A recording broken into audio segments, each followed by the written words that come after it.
Light the beam! Light the beam! Light the beam! Light the beam!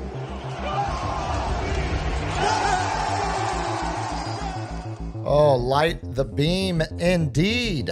We are back for another edition here of the Sports Cave.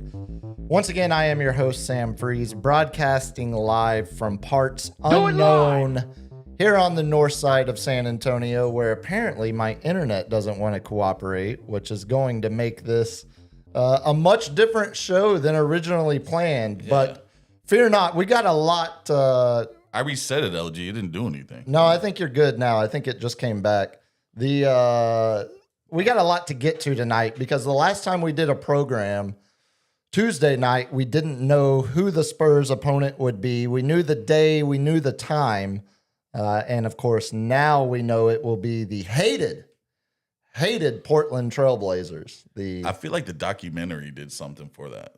The Jailblazers. Yeah, we were talking about that. It gave them momentum. If you believe in that sort of superstition, I should say. No, we're going to talk a lot of hoops tonight, all hoops, as we get ready for the Spurs Blazers round 1 series starting Sunday night. Of course, I figured it out. Look at you solving tech issues on the fly. Who would have thought?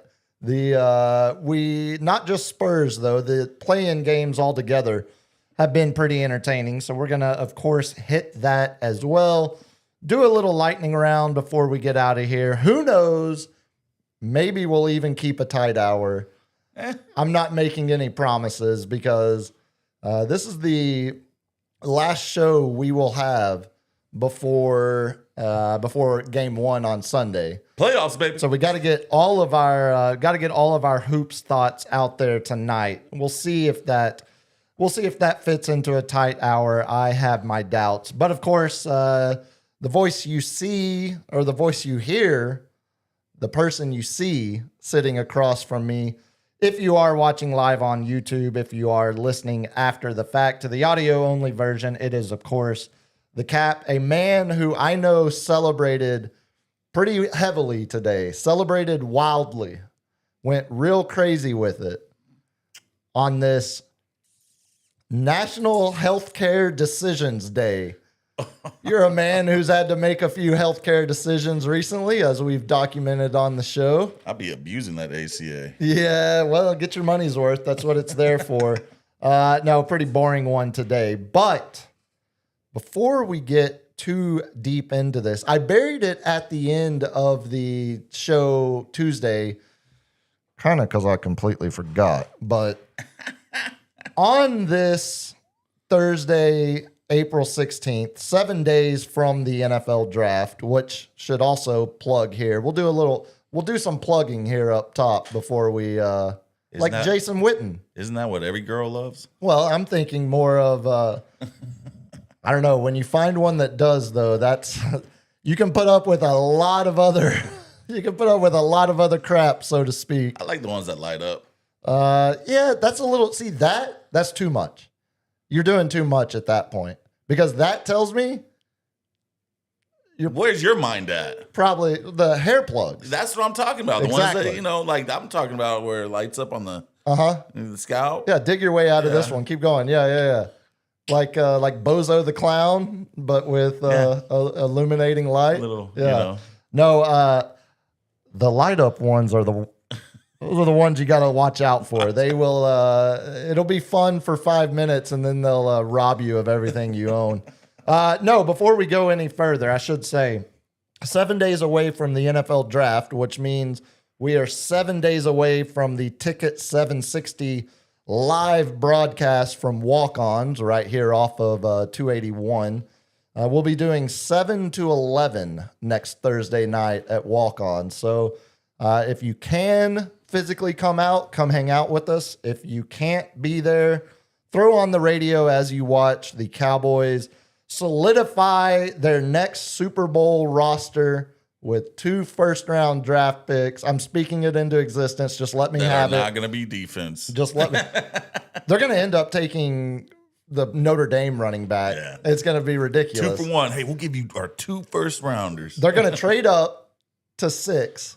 Everyone's going to be excited. And then when they read the name and it's the Notre Dame running back, it's going to be fun for everyone to react to. But no, a week from tonight, I'm going to do the radio show with Andy and then shoot down the interstate from the palatial iHeart Mothership Studios. Be there at walk-ons from 7 to 11. So LG said he was coming out.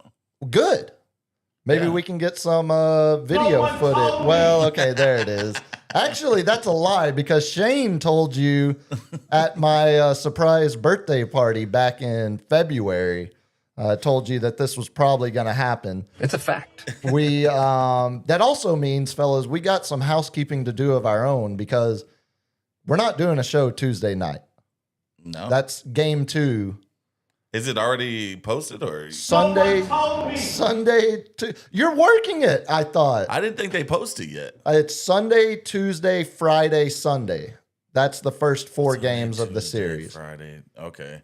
So we avoided the NFL draft round 1 Thursday night. Yeah. But, night 2 will be Spurs and NFL draft. I guess it makes sense given the 2-day break whenever they go to the different city. They're going to stretch it out because they want to have as many eyeballs on the games as possible, so they're not going to have any of them overlap. And if the product's this good, I don't mind it. Well, a lot of these first-round series I wouldn't necessarily expect last much longer than 4 or 5 games anyway, which we're going to talk about in a bit. But I say all of that because Tuesday night, we're going to have Spurs game 2.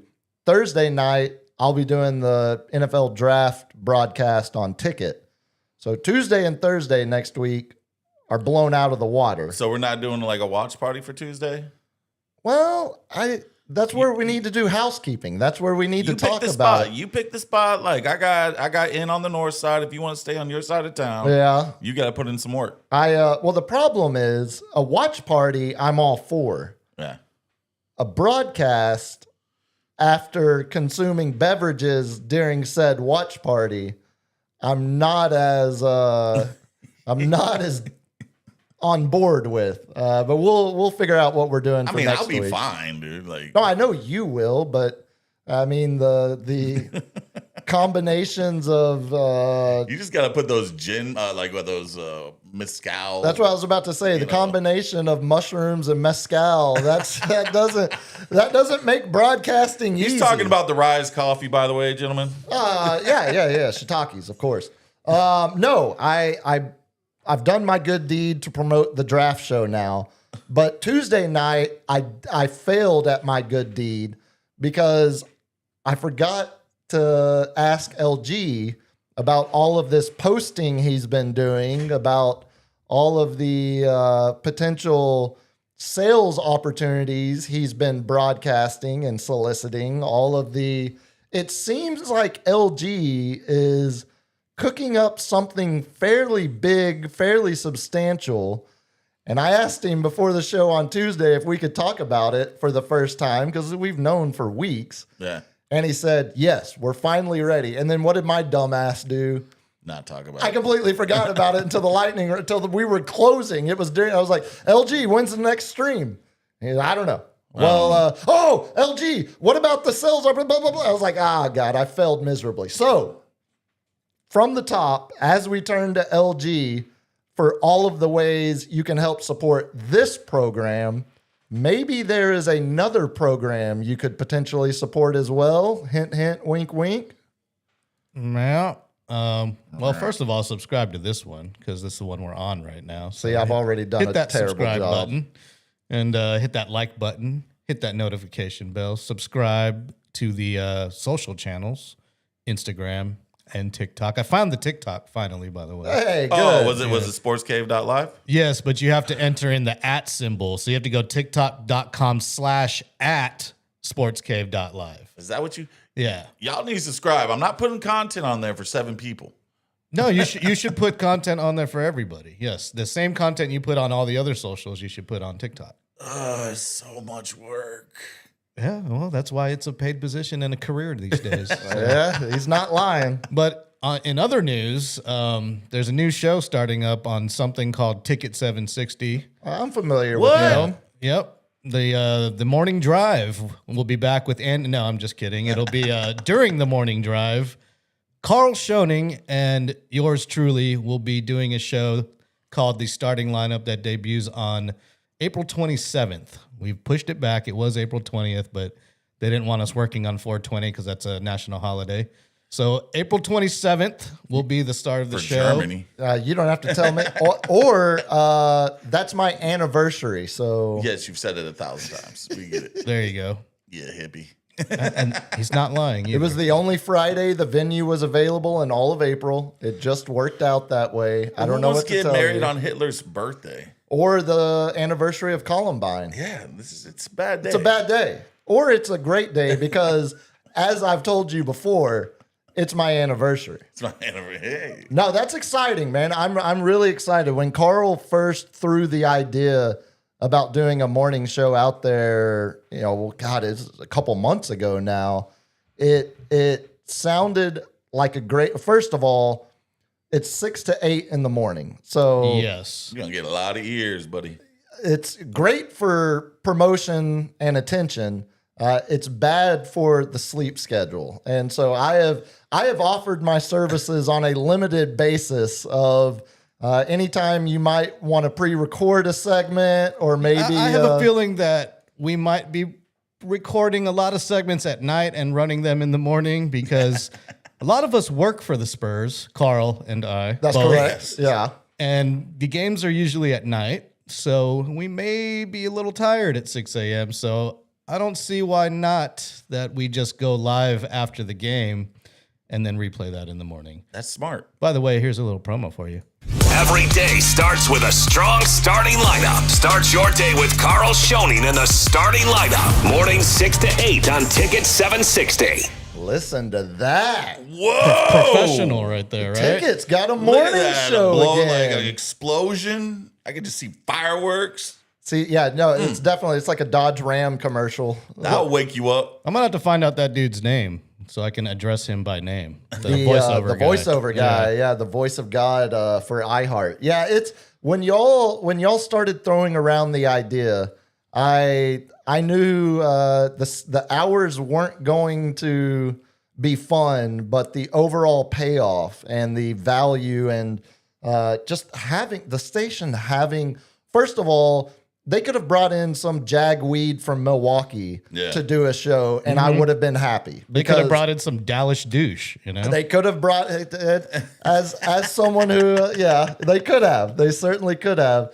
And he probably North Texas trash. And he probably would have carved out a hell of a career and would have been one of the most listened to shows in this market for a decade. They could have done that.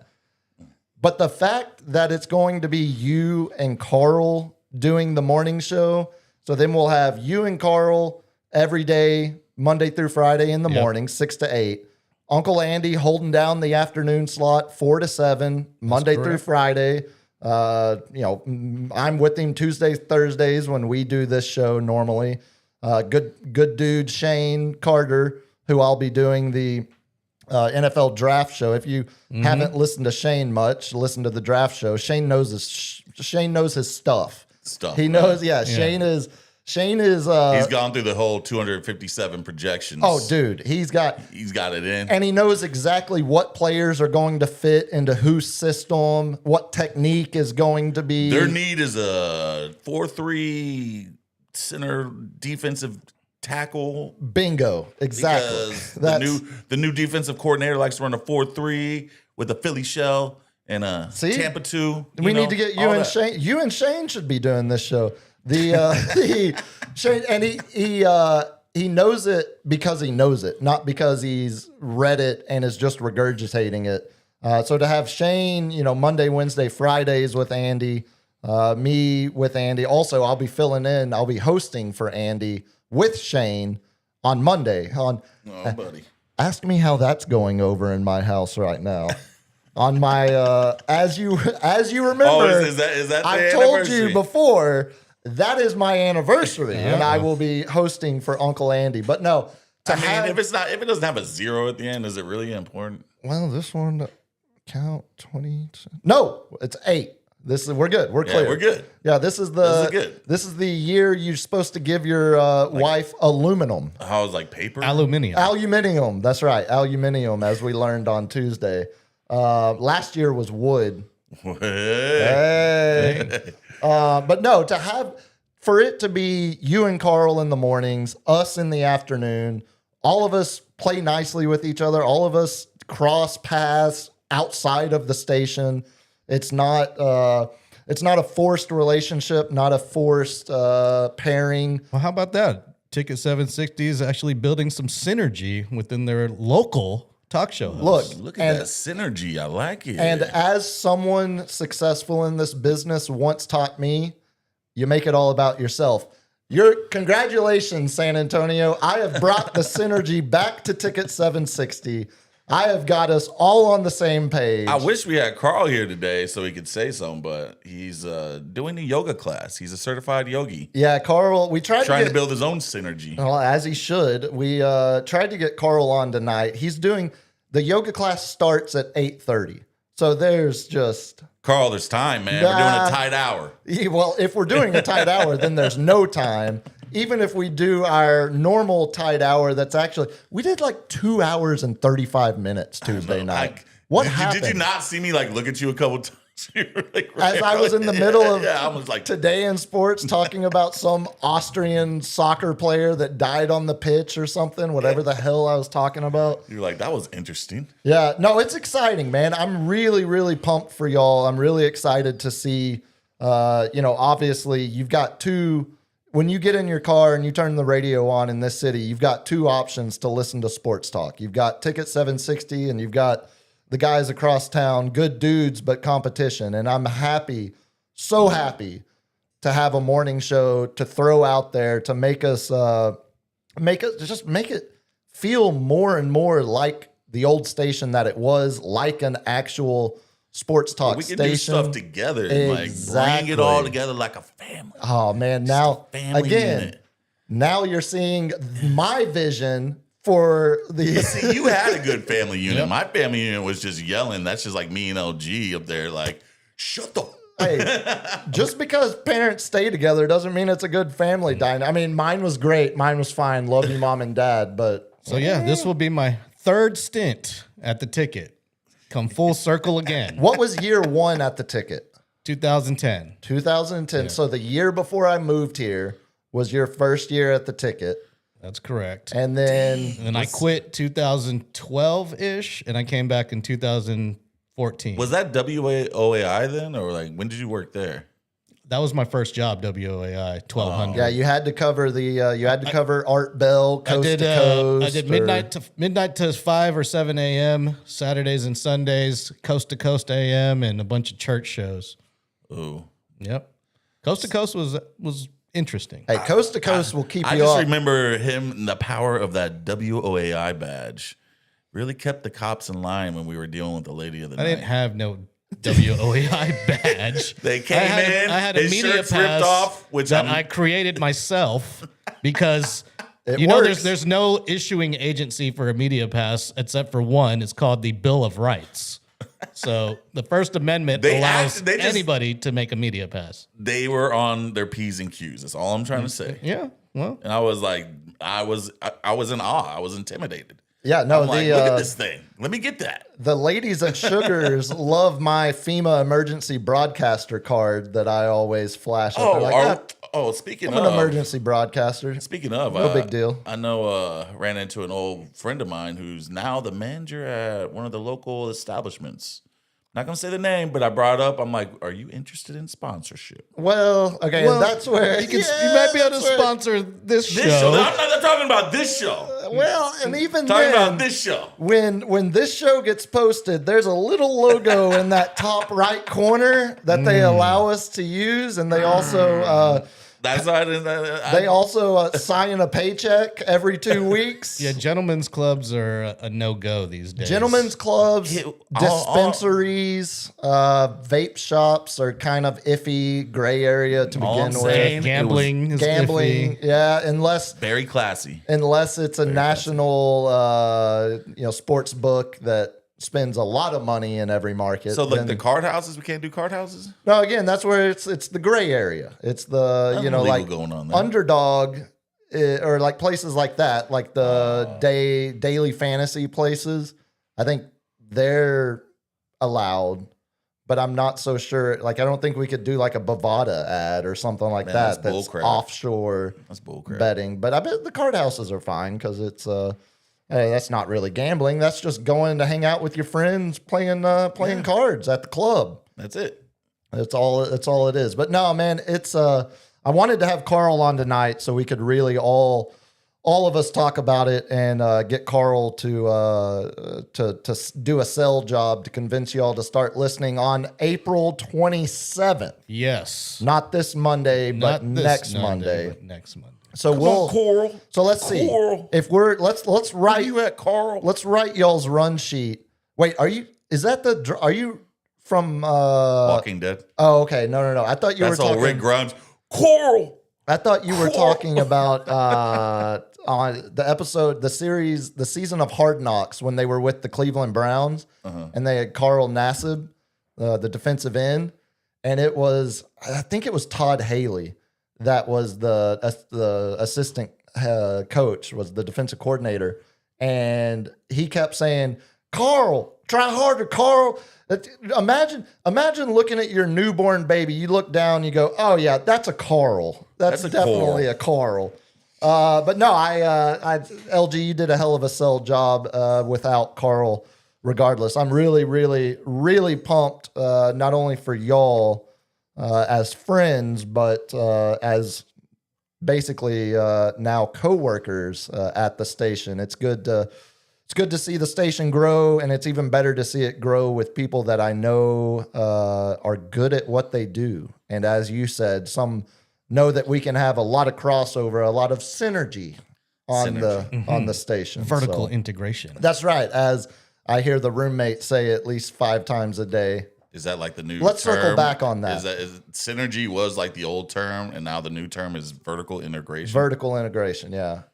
I, for one... Like tip to tip? Yeah, I was about to say, like the Mormons, I prefer my integration horizontally while someone shakes the bed and I just lay there like a dead fish. Soaking. But yes, on that note, listen to the starting lineup starting April 27th on Ticket 760. I think you need a spring bed. You can't do that with a Tempur-Pedic. No, and you can't do that with the... in the starting lineup. Yeah, exactly. On 27th. And as we just said, again, yes, listen, we'll have Carl on because, okay, yeah, let's write y'all's run sheet for the first show right now. So April 27th, we'll have 4 Spurs games under the belt. Mm-hmm. Blazers, Spurs. Will the series be over? Yes or no? It would have to be a sweep. Yeah, I think it's going to be a sweep. Okay. I'm going to say the Spurs will be headed to Portland on the 28th. I think so too. I think a gentleman's sweep. I'm thinking gentleman's sweep. 6? I think y'all will be talking about a 3-1 series with the Spurs headed. Well, no, that would be coming back to San Antonio. Yeah. They would have gone 3-1 over the first 4. Game 5 would be back in San Antonio. So I think you'll be talking about the Spurs closing out the series at home in Game 5 coming up probably that Tuesday night. Coming back Tuesday from Portland. At a time to be decided. Yeah. That's the good thing about launching a show right now. I mean, yes, you and Carl both are, Spurs employees, and you're going to be pretty busy with all of the doings the Spurs are back involved in after a 7-year hiatus back in the playoffs. But at least you'll have plenty of material. You could talk Spurs 2 hours every morning, and you won't turn listeners off because this city is probably what it's going to be. Good for at least as long as they're in. Oh. curve that talk. Knock on Yeah, wood. I was about to say that'll be the main seggy tonight where we. You know, my dad saw that pop-up shop that's downtown. Oh yeah, I haven't gone to it yet. 2-hour wait. Really? Lying around the corner. And I told my dad he's never seen San Antonio playoff mode. And I'm like, you're going to hear a lot of honking. You're going to see a lot of Spurs flags on cars, decals. Everybody's going to be wearing merch. I understand the pop-up shop, but have the bootleg tents popped up yet around on every corner? Because that's when we're really... That's second round. Okay. That's usually the second round. I saw Have you seen bootleg? You're down in the as I was running to get some Chinese food on the south side the other night. They are fully operational at if you pick the right intersection. As they should be. As they should be. They're ready for shops it. are busy. Absolutely. I'm still sad I never picked up an Obi-Wan Ginobili shirt back in the day. Well, I bet you could find someone that could somehow magically whip that up as a custom order. Probably you need that. You need it from back in the day. You need to have that. I want I want that original one. Yeah, not some AI whipped up one. Yeah. You know what the original one I want is the old Lakers suck shirt with the Spurs logo. Yeah, that's a good one. I got kicked out of Fiesta, Texas for that one. Really?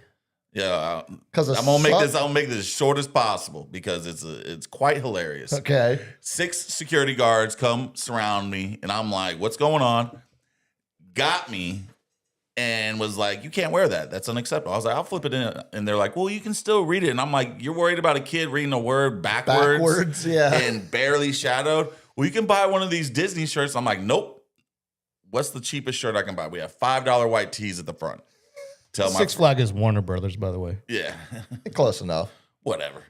And I keep my friends there, and I go up to the front. All they have is size medium. Medium. And I'm like, dude, that's not going to fit me. And let me just go get my friends, and we're going to take off. You should have put it on anyway. They probably would have kicked you out for that, too. Yeah, because then it's indecent. Let me finish the story. Because that's exactly what happened. Of course. They said, you can't go back in there. This is the day where we didn't have cell phone. They didn't have cell phones. So there's no way to contact them. So I had to buy the $5 medium, and I'm walking out there just belly out, Winnie the Pooh in it. Fat. Oh, gee, you just love that drop, buddy. You just break my concert. And I go and get my friends, and I have to walk through the park like this. And I'm looking at these security guards, and I'm like, "Is this what you want? You're effing with me right now, bro." I was like, "You're effing with me." And they put my shirt in the place to go pick it up, which is like 500 yards away on the other side of the. Those dudes enjoyed that day at work. They were having quite a bit of fun. I don't hope cancer on them, but I hope they got butt cancer. Butt polyps, if at the minimum. Hope they had to get a bunch of colonoscopies. Yeah, just get it screened early. You'll be fine. But yeah, no, I'm glad I remembered early tonight because we will be trying to have Carl on throughout the playoffs. Of course, that will be not only their main focus as the starting lineup launches April 27th. It's going to be the bulk of our main focus, at least as long as the Spurs are actively looking at the next game on the schedule. We'll still follow the rest of the NBA playoffs, but of course, we're going to be pretty Spurs heavy. And I say that as a bit of a lead-in because the main seggy tonight is going to be Spurs. Holy hell. LG told me I could move this, but now I'm nervous because I should have done it before the show. You look like a teenage girl over there. If you watched the episode, it is. Oh, God, what do I do with that? If you watched the show Tuesday night, there was I was sitting a little weird. I felt like I was trying to eat the microphone because it wasn't in its normal spot. But no, we're going to talk Spurs in the main seggy. Play some get to know the Blazers, talk about some of the storylines, expectations, predictions for the first round series with Portland. But we got to start, as always, with what we watched. Who is against the NBA play-in games at this point? Kind of like the NBA Cup. I understand your initial hesitation to embrace it, but at this point, is this not better than just immediately having the 1 versus 8, 2 versus 7 series. I mean, we're getting legitimate drama out of these games so far. Yes. So they really lucked out because they had 4 really good games. The one that wasn't down to the last play, it was down to the last 2 minutes, which was Philly and Orlando, right? Yeah, it ends up being a blowout on paper, 12-point win for Philly, but it was closer than that. Exactly. And my thing is, what does the NBA usually do? Like, what are we used to? We're used to series. We're not used to March Madness. That's college basketball. Yep. That's one and dones. So seeing that in the NBA, as a purist, I see the argument, but it's the same argument as the product we just saw these past 2 days.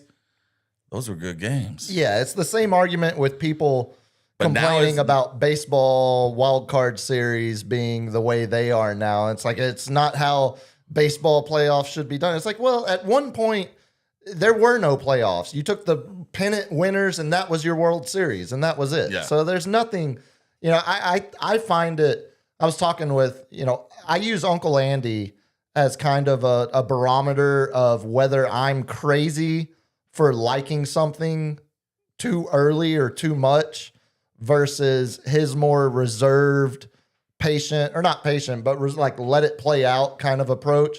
And, we've talked about it with the NBA Cup.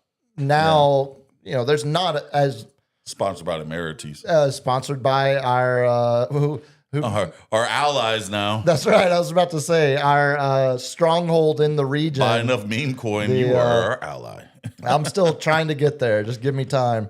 The NBA Cup now, this year more so than any of the ones before, there was very little of the national narrative pushback of those games, of it being a stupid gimmick.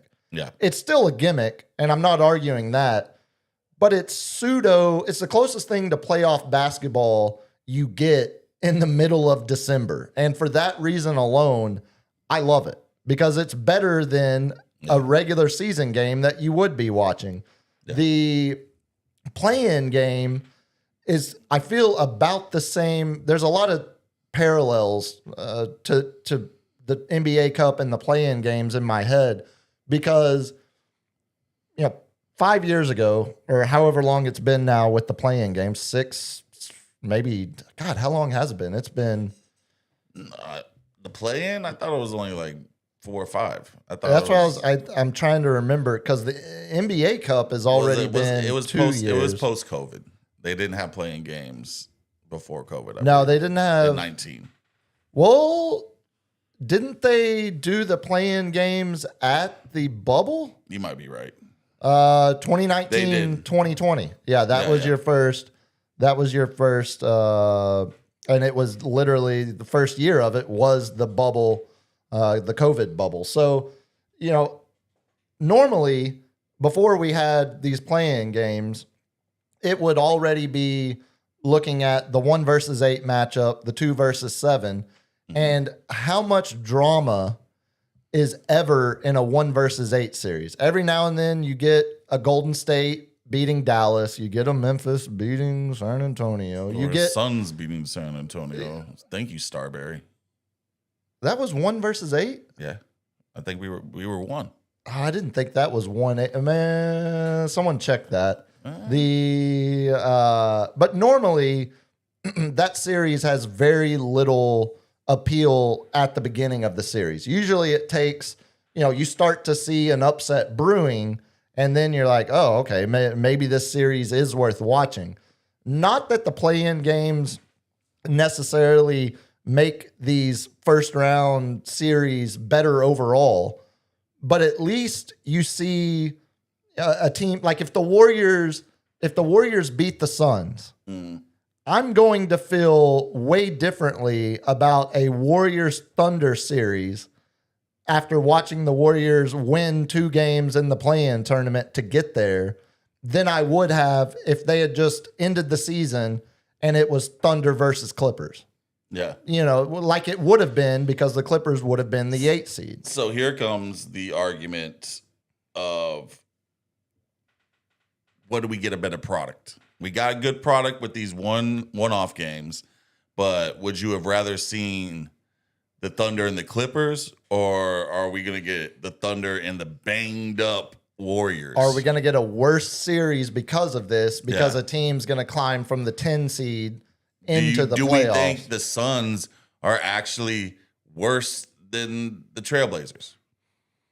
I mean, give them a 3-game series. I think it's 2 out of 1. Yeah, 2 out of 3. And over an 82-game series, the Suns were the better team. Yeah. And I think the reason I don't mind any of this, if we're talking about, but then are we going to get a worse series when the 1 seed plays the 8 seed?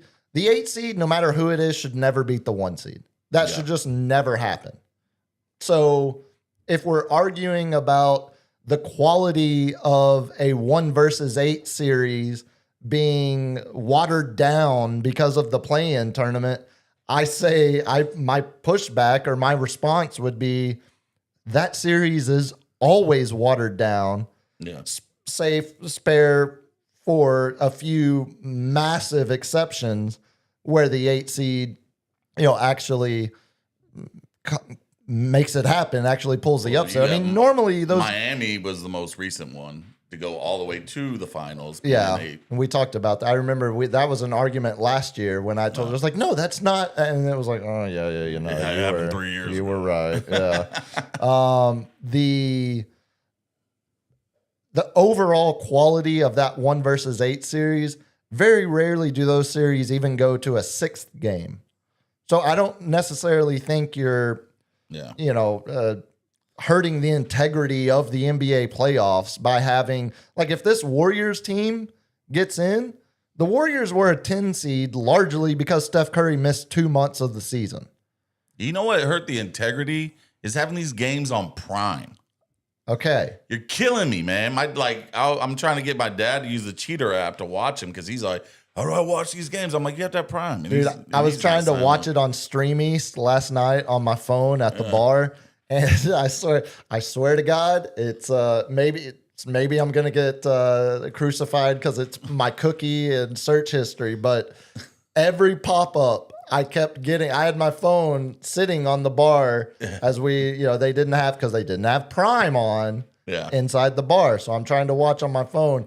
Dude, every 5 minutes, some pop-up of some chick bouncing tees out covers my whole screen, and I'm right there in the middle of it. I was like, whoa, it's like, dude, it's all like cartoon with the tail and everything. Some potential site where you can chat while doing another activity, and they squeeze those 2 activities into one word to create the site name. That kept popping up over and over throughout the game as I was watching on my phone. So I feel your dad's pain. He's a regular on Chatterbait. Try that. See, you piece some context clues together. Yeah. It was I get what the league is doing, and it's, again, like the NBA Cup. All of those games were on Amazon Prime.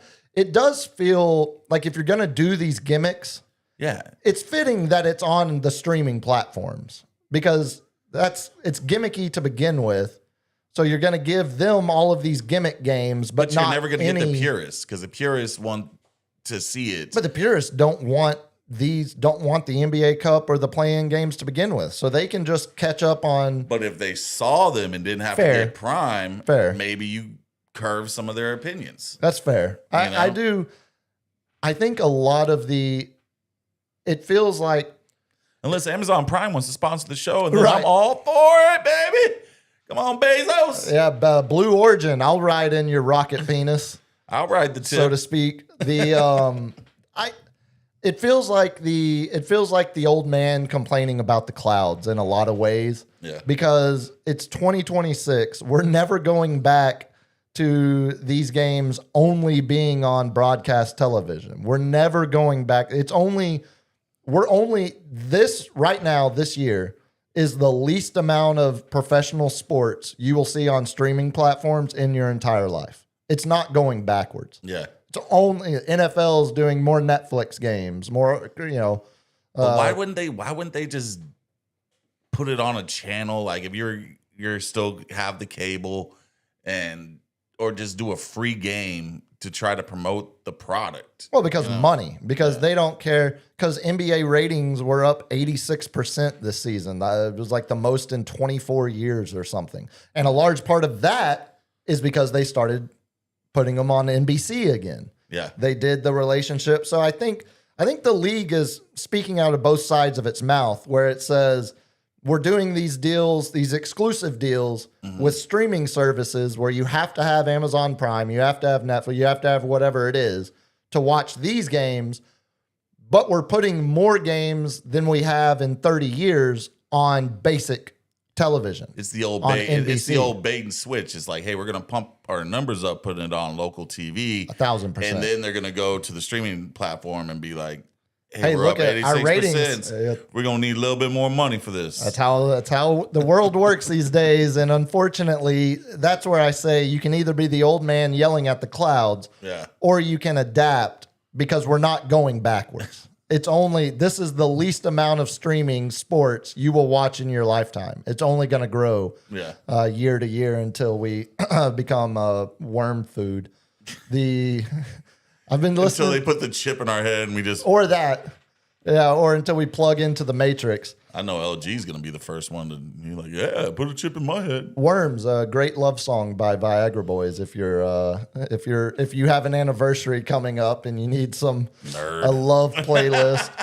But yeah, no, I hear it. I mean, it certainly alienates a portion of your audience. Yeah. Well, it's gonna be the older audience. Exactly. Because if I gotta spend an hour trying to get my dad logged in to Amazon Prime on my account, it's just not worth it sometimes. No, I don't. I told you, just download the app, put in the password. You've lost me already. I'm like, get the FaceTime on. Don't point at yourself. Point it at the TV. I don't need an app. I'm trying to watch basketball. Why do I need an app? I just want to turn it on my TV. We've all been there.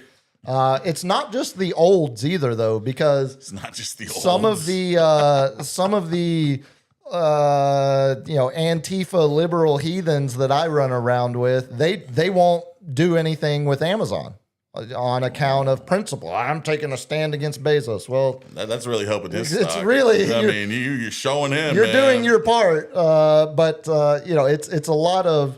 And then the they ask you, anti-Amazon. Can you order this for me? It's like, and actually, can you do overnight shipping? Because I need it tomorrow. Yeah, thanks. Thank you for that.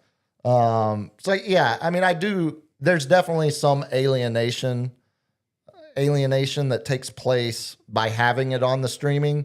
But I also think it's the future in a lot of ways for the league in terms of money, untapped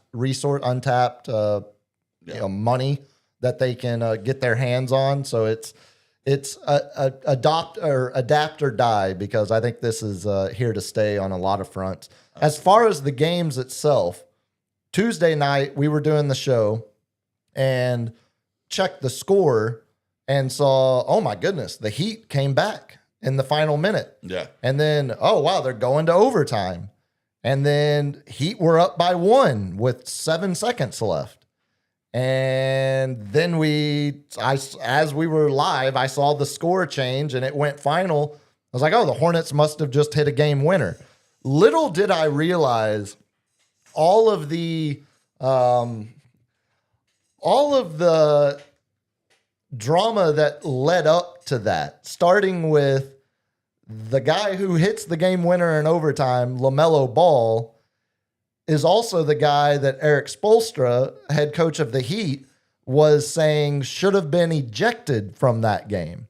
So I saw Spoelstra's quotes post-game and, saying that, it's ridiculous. He should have been ejected.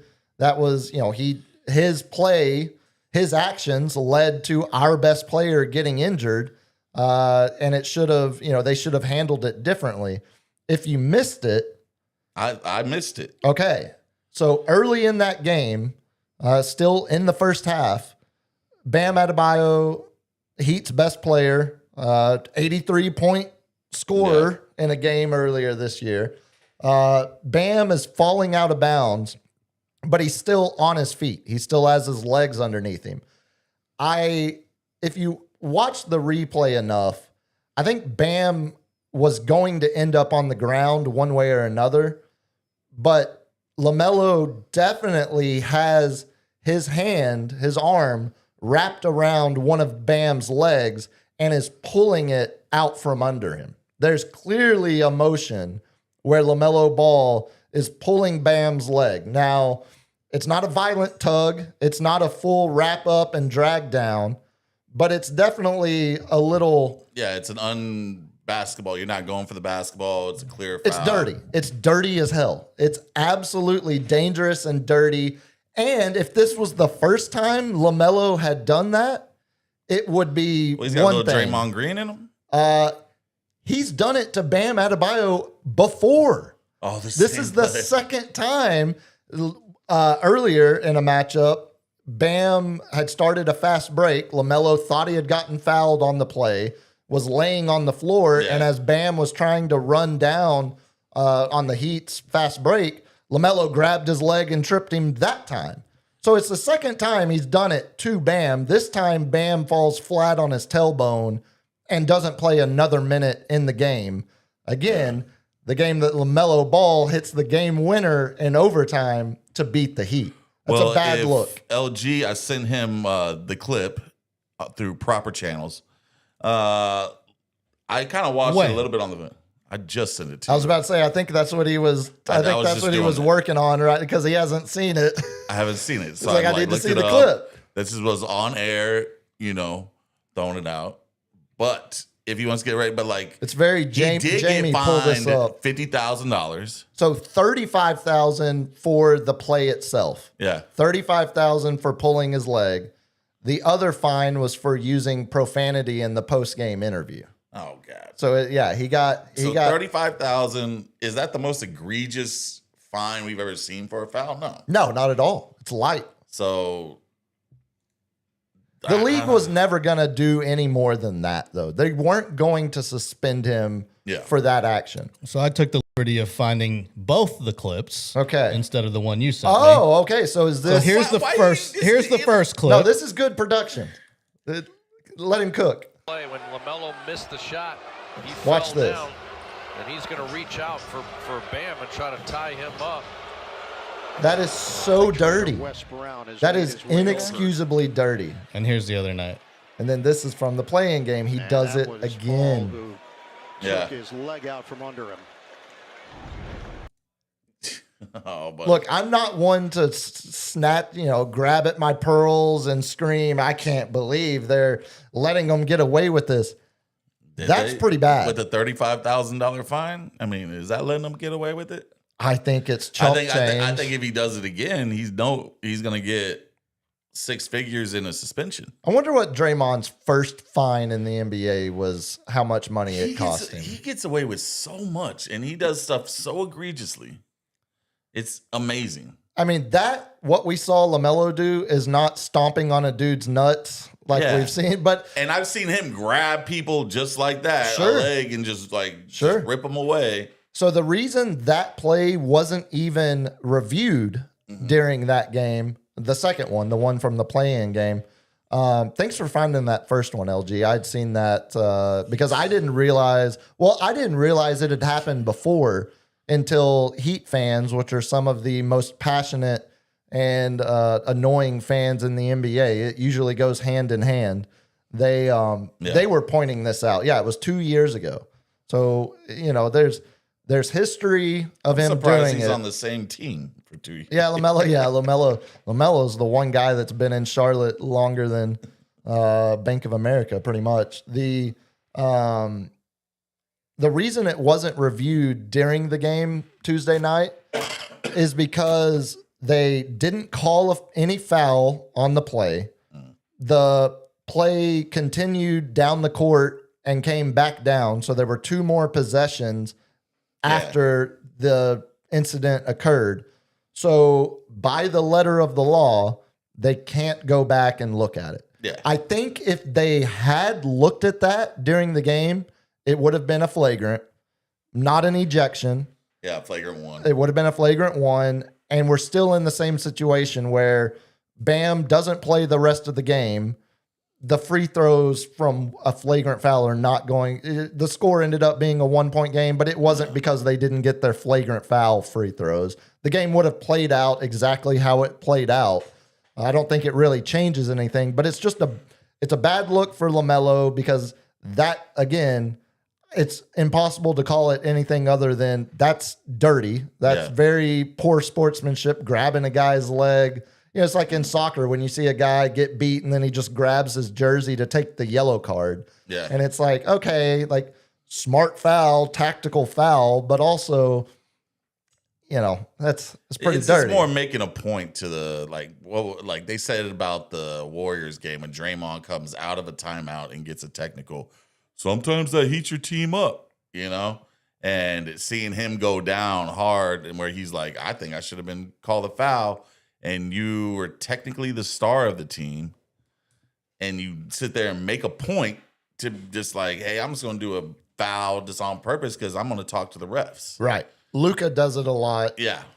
The take foul to not to affect the play whatsoever, but to have the opportunity to yell at the refs while the other team shoots the free throws from said foul. Yeah. Yeah, again, neither one of these teams are going to win a first-round series. If the Hornets or if the Heat had won that game, they still would have had to beat the Magic Friday night.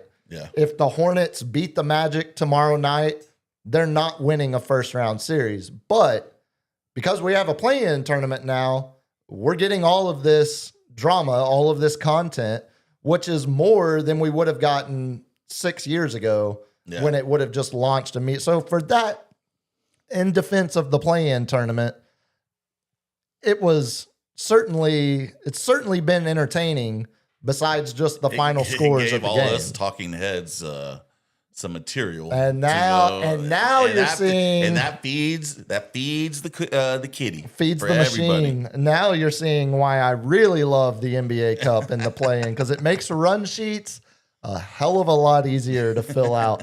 But yeah, Hornets they will play the Magic tomorrow night. Sixers, last night, they earned the right to go up against the Celtics in the first round. Sixers get the 7 seed. They beat the Magic 109-97. What happened to the Magic, man? They were good last year. They were the 4th seed. It's crazy. And they make the big offseason trade for Desmond Bane. Yeah. A player that everyone agreed. Still one of my favorite plays, just throwing it off. Just throwing it off the guys. Yeah. Laying on the floor. Just like, you have the ball, you have the possession. And you're just like, what I got? So when we were in high school, my real good buddy ended up playing quarterback for a little bit at North Texas before transferring to Hardin-Simmons and became a god out there in Abilene. He played basketball too, but he wasn't nearly as good at basketball as he was football. But he was our guy that when we needed a spark, he was going to come in and make something happen. A hard screen. And he, every single time when things were going really bad, it would always be, you're going to come up for a curl at the top of the 3, act like you're getting set for the shot, and then I'm just going to sling it and get out of the way. And so it would smash somebody on the opponent's bench. And he would always do that move too. When someone... It's the old catcher moving the mitt, getting the ump. It's 1,000% what it was. And what he would do is when someone was guarding him, if he saw their foot was out of bounds, he would just immediately slam it off of them, out on them. It's out of bounds, our ball. It was one of the most troll petty moves, and I loved it. It fired us up. It worked. It worked. But yeah, no, they make that trade for Desmond Bane, and everyone agrees that's exactly what that team needed. Yeah. It gave them better spacing. It gave them a shooter, not just a shooter, but a true starting level shooting guard. Yeah. It balanced out. He can create his shot. Yeah, it balanced out their roster, their starting 5, where you could take the ball. Franz Wagner wouldn't have to do nearly as much. Paulo theoretically wasn't going to have to do as much or wasn't going to be able to be double teamed inside as much because Bane was going to be a threat from the outside. But yeah, massively underachieved this year after having such high hopes, not only based off last year's success, but the moves they made in the offseason to seemingly get a lot better on paper. Tell me, I didn't hear a lot of injuries coming out of Orlando. Not really. No, it was a lot of, there's a lot of second guessing Paolo Banchero right now and his development and his, it's not, I saw some people comparing it to like Ben Simmons level of scared to shoot. It's not that bad, but every game we're getting closer and closer. Swinging around the horn instead of take the shot. You're open, And you got to, even if they're not, you got to at least keep the defense honest.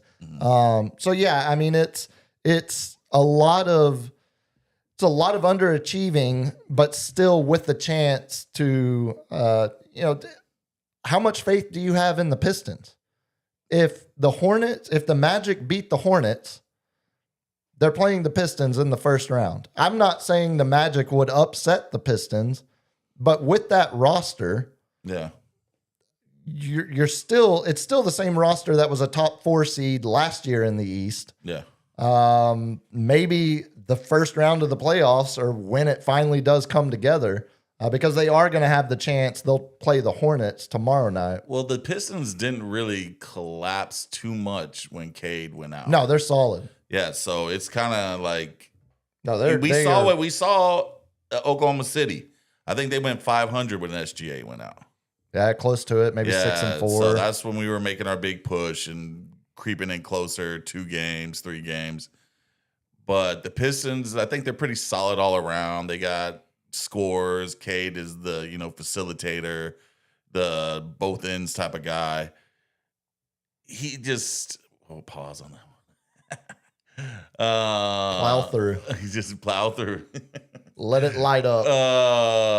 The Pistons were just solid, and it's just like the Sixers. Without Embiid, they still had scores, and they still handled the Magic fairly. They got close towards the end. It wasn't a blowout. There was a push at the end, but Tyrese Maxey, 31, I think it was. And when Drummond hitting that 3 at the dagger end. 3. Yeah, it was just like, and the whole bench comes off, and it's like... Of course, because it's Andre Drummond hitting the dagger 3-pointer. Again, the only stories you get in an NBA play-in game where Andre Drummond is hitting a dagger 3-pointer. From the corner, Drummond. I don't think the Sixers have much of a chance against the Celtics. I don't think the Hornets or the Magic have much of a chance against the Pistons. What's the timeline with Embiid? I mean, appendectomy. Is that like appendicitis? Yeah, he had his appendix popped. So I mean, you're at least out 2 weeks. Yeah, probably closer. The Celtics are gonna. I think they're gonna be fine in that series, especially with them getting as healthy as they are now. Before we transition into Spurs talk, how about as even Uncle Andy started the show today? How about Steph freaking Curry? God. That was awesome last night. We're not rooting for the playing game. It's not like game 6, game 7. We're not rooting for the Warriors. We're rooting against Kawhi. I get it. But watching Steph and Draymond turn back the clock last night in the final minute of that game. Steph going to the locker room 2 times to get shot up by John Voight or somebody. It works. Whatever it did, keep it up because I want to see the Oklahoma City Thunder have to chase Steph Curry around for at least 4 games. Chase him off of like 4 screens. Exactly. Just running circles. Just I'm going to do this and this screen over here, figure 8 between 2 people just to get a 3. And again, if we didn't have the play-in game, we wouldn't have gotten another Steph Curry moment like we did last night where he hits the 3-pointer, falls the 3-pointer to take the lead, falls into the crowd, asks some fan at Intuit Dome there in LA if it went in, and then giggles as he's going back down the court because he knows. Like, that was awesome watching in the moment last night. And then even more impressive to me, how clean Draymond stripped Kawhi. How clean he picked. Oh my God. Watching that live. But wasn't he falling? He was falling down. And then Kawhi was trying to cross over. Yeah, he was pushing across half court, and Kawhi went to cross. You think the strip was before the fall? Absolutely, yeah. I thought he was falling and then got stripped. No, I think the fall started to try to draw some type of sympathy foul call because he realized how clean Draymond had just picked his pocket. Still a good defender. And right after Draymond had made the steal on the inbounds play, the possession before. So you got two turn back the clock moments from Draymond. Now, is that a foul? Like, you have to give someone, like the guy, like Kawhi was out of bounds whenever he was getting past the ball and Draymond's on him.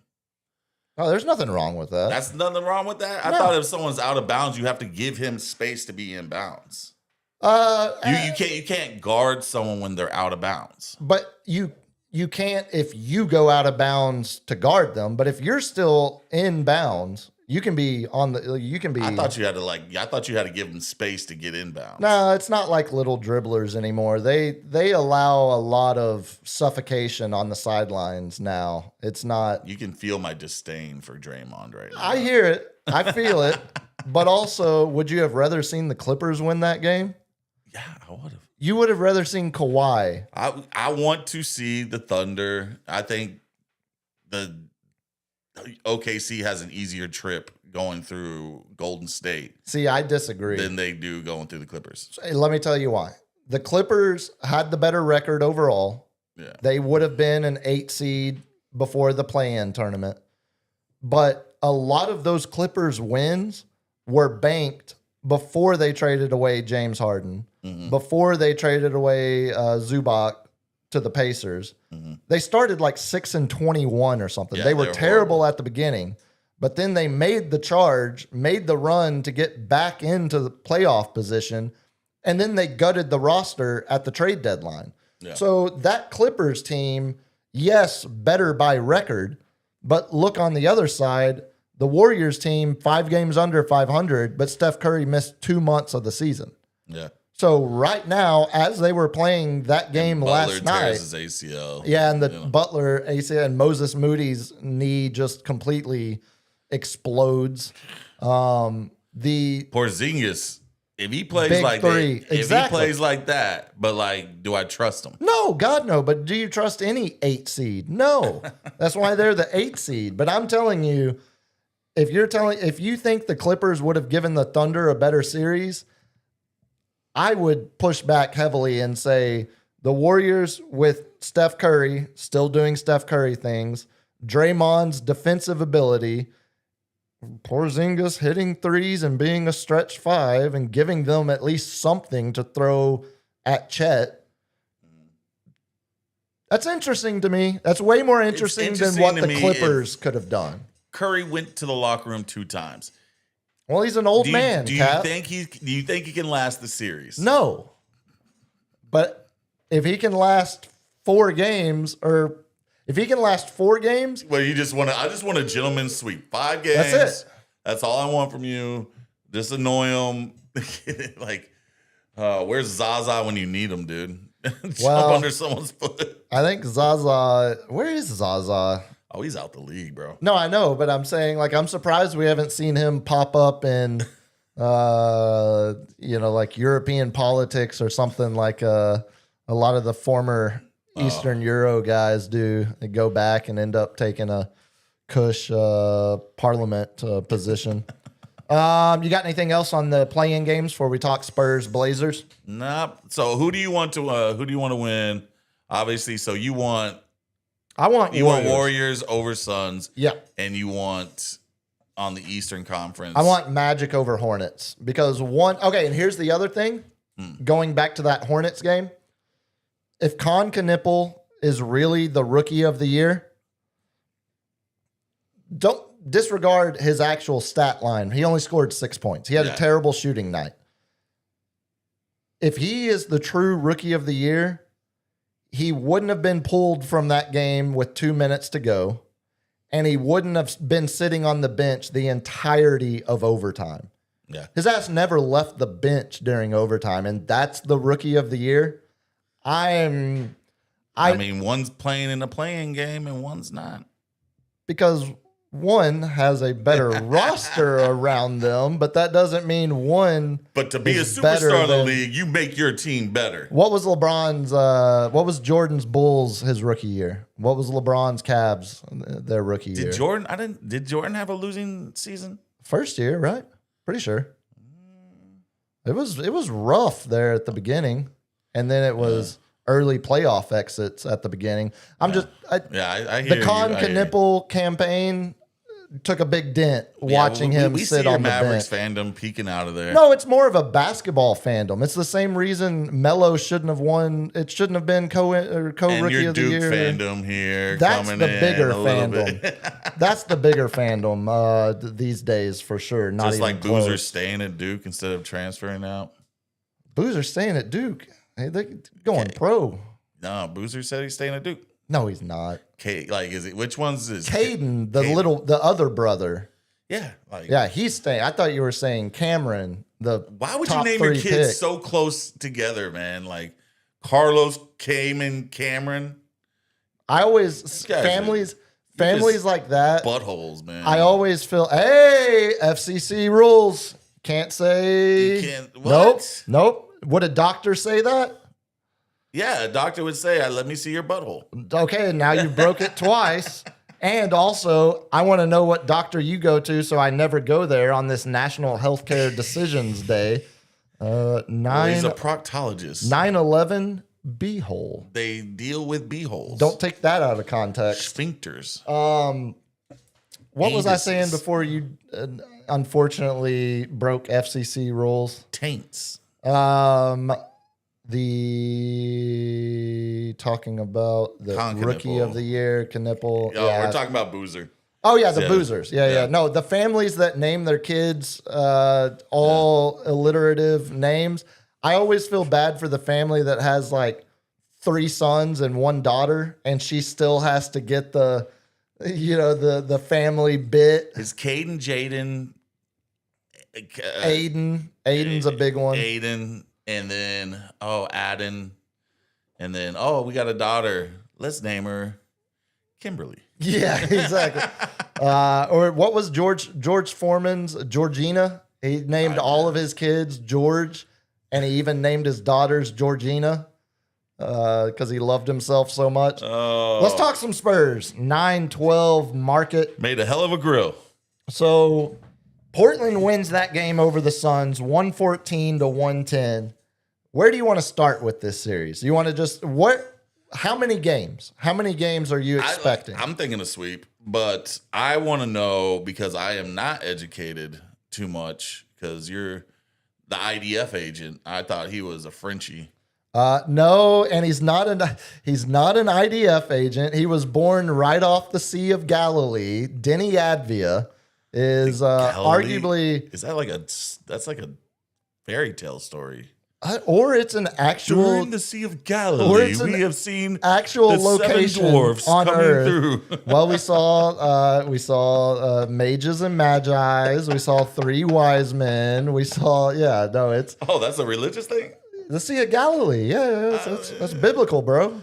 There's another one. There's another one for you. When we had to go to a house and get teached about the Sea of Galilee and yelled out about sex. Yeah, and told quit cranking it so often. Yeah, they all kind of the Virgin played Mary together. sheds a tear every time you crank it. Yeah, so that's where it starts for Portland. Okay, it starts with Denny Advia. Fringe, was an all-star this year for the first time. He's, I would say generously for the rest of his career, he's always going to be on that fringe all-star line of. He's not one to lead the team, but he's a good second man.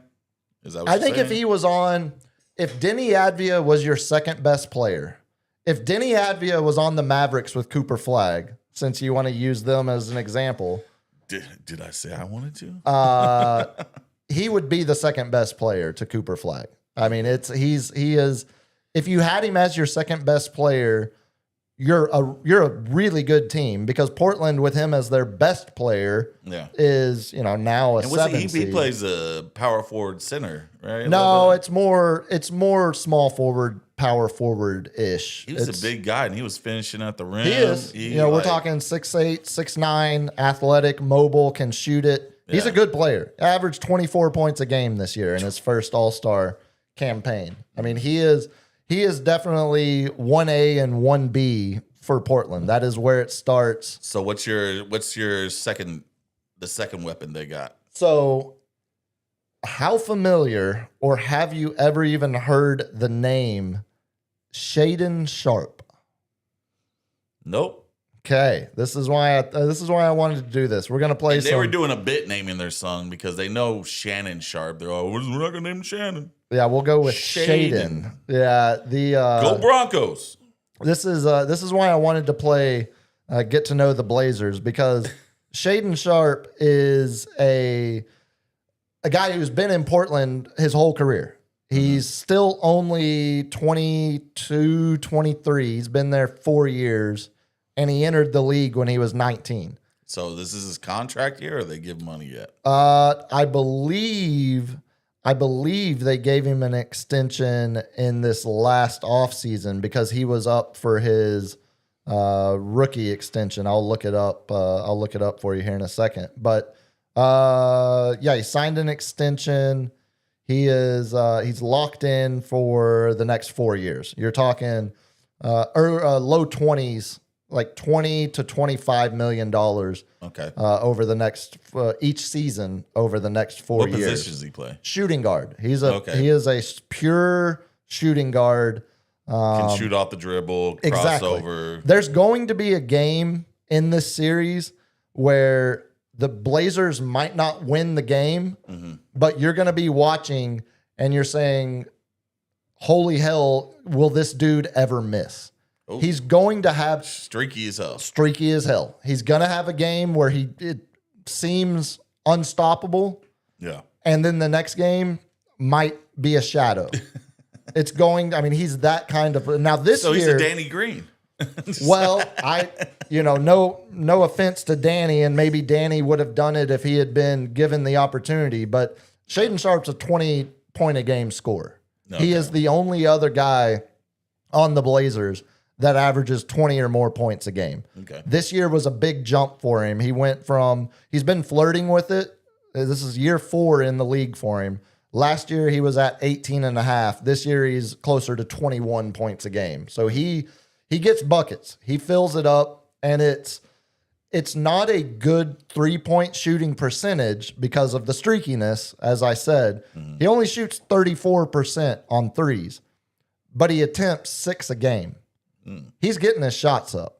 And if it's a good night for him, if it's a streaky night for him, he's shooting 4 for 6. He's shooting 4 for 6 minimum. And if it's a good night for him, he's shooting 10 of those things. And he's making, 7 or 8. If it's a good night. That always reminded me of old Russell Westbrook. Like every once in a while, he's gonna jack it up, but then that one game where he's just making them. You're just like, oh, but I love those times when he jacked it up and just kept missing. And KD was on the sideline on the thing like, God, man, just pass the ball. So you asked, looking at specifically, him and Denny Advia being the top offensive threats for Portland. Yeah. The other way to look at this is, right now, as we look at this Blazers team, Denny Advia shoots the ball 16 times a game. That is incredibly high usage league-wide. That's a lot of shots for one guy. Shaedon Sharpe averages a shot and a half more than him.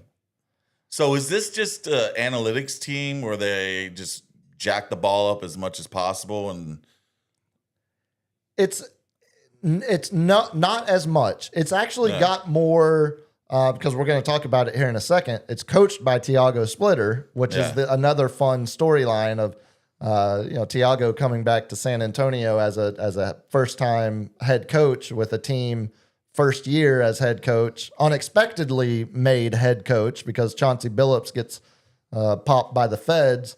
And one of the people in that case just pleaded guilty. Damon Jones. Yeah, he changed his plea. And it seems like he is he's naming names too.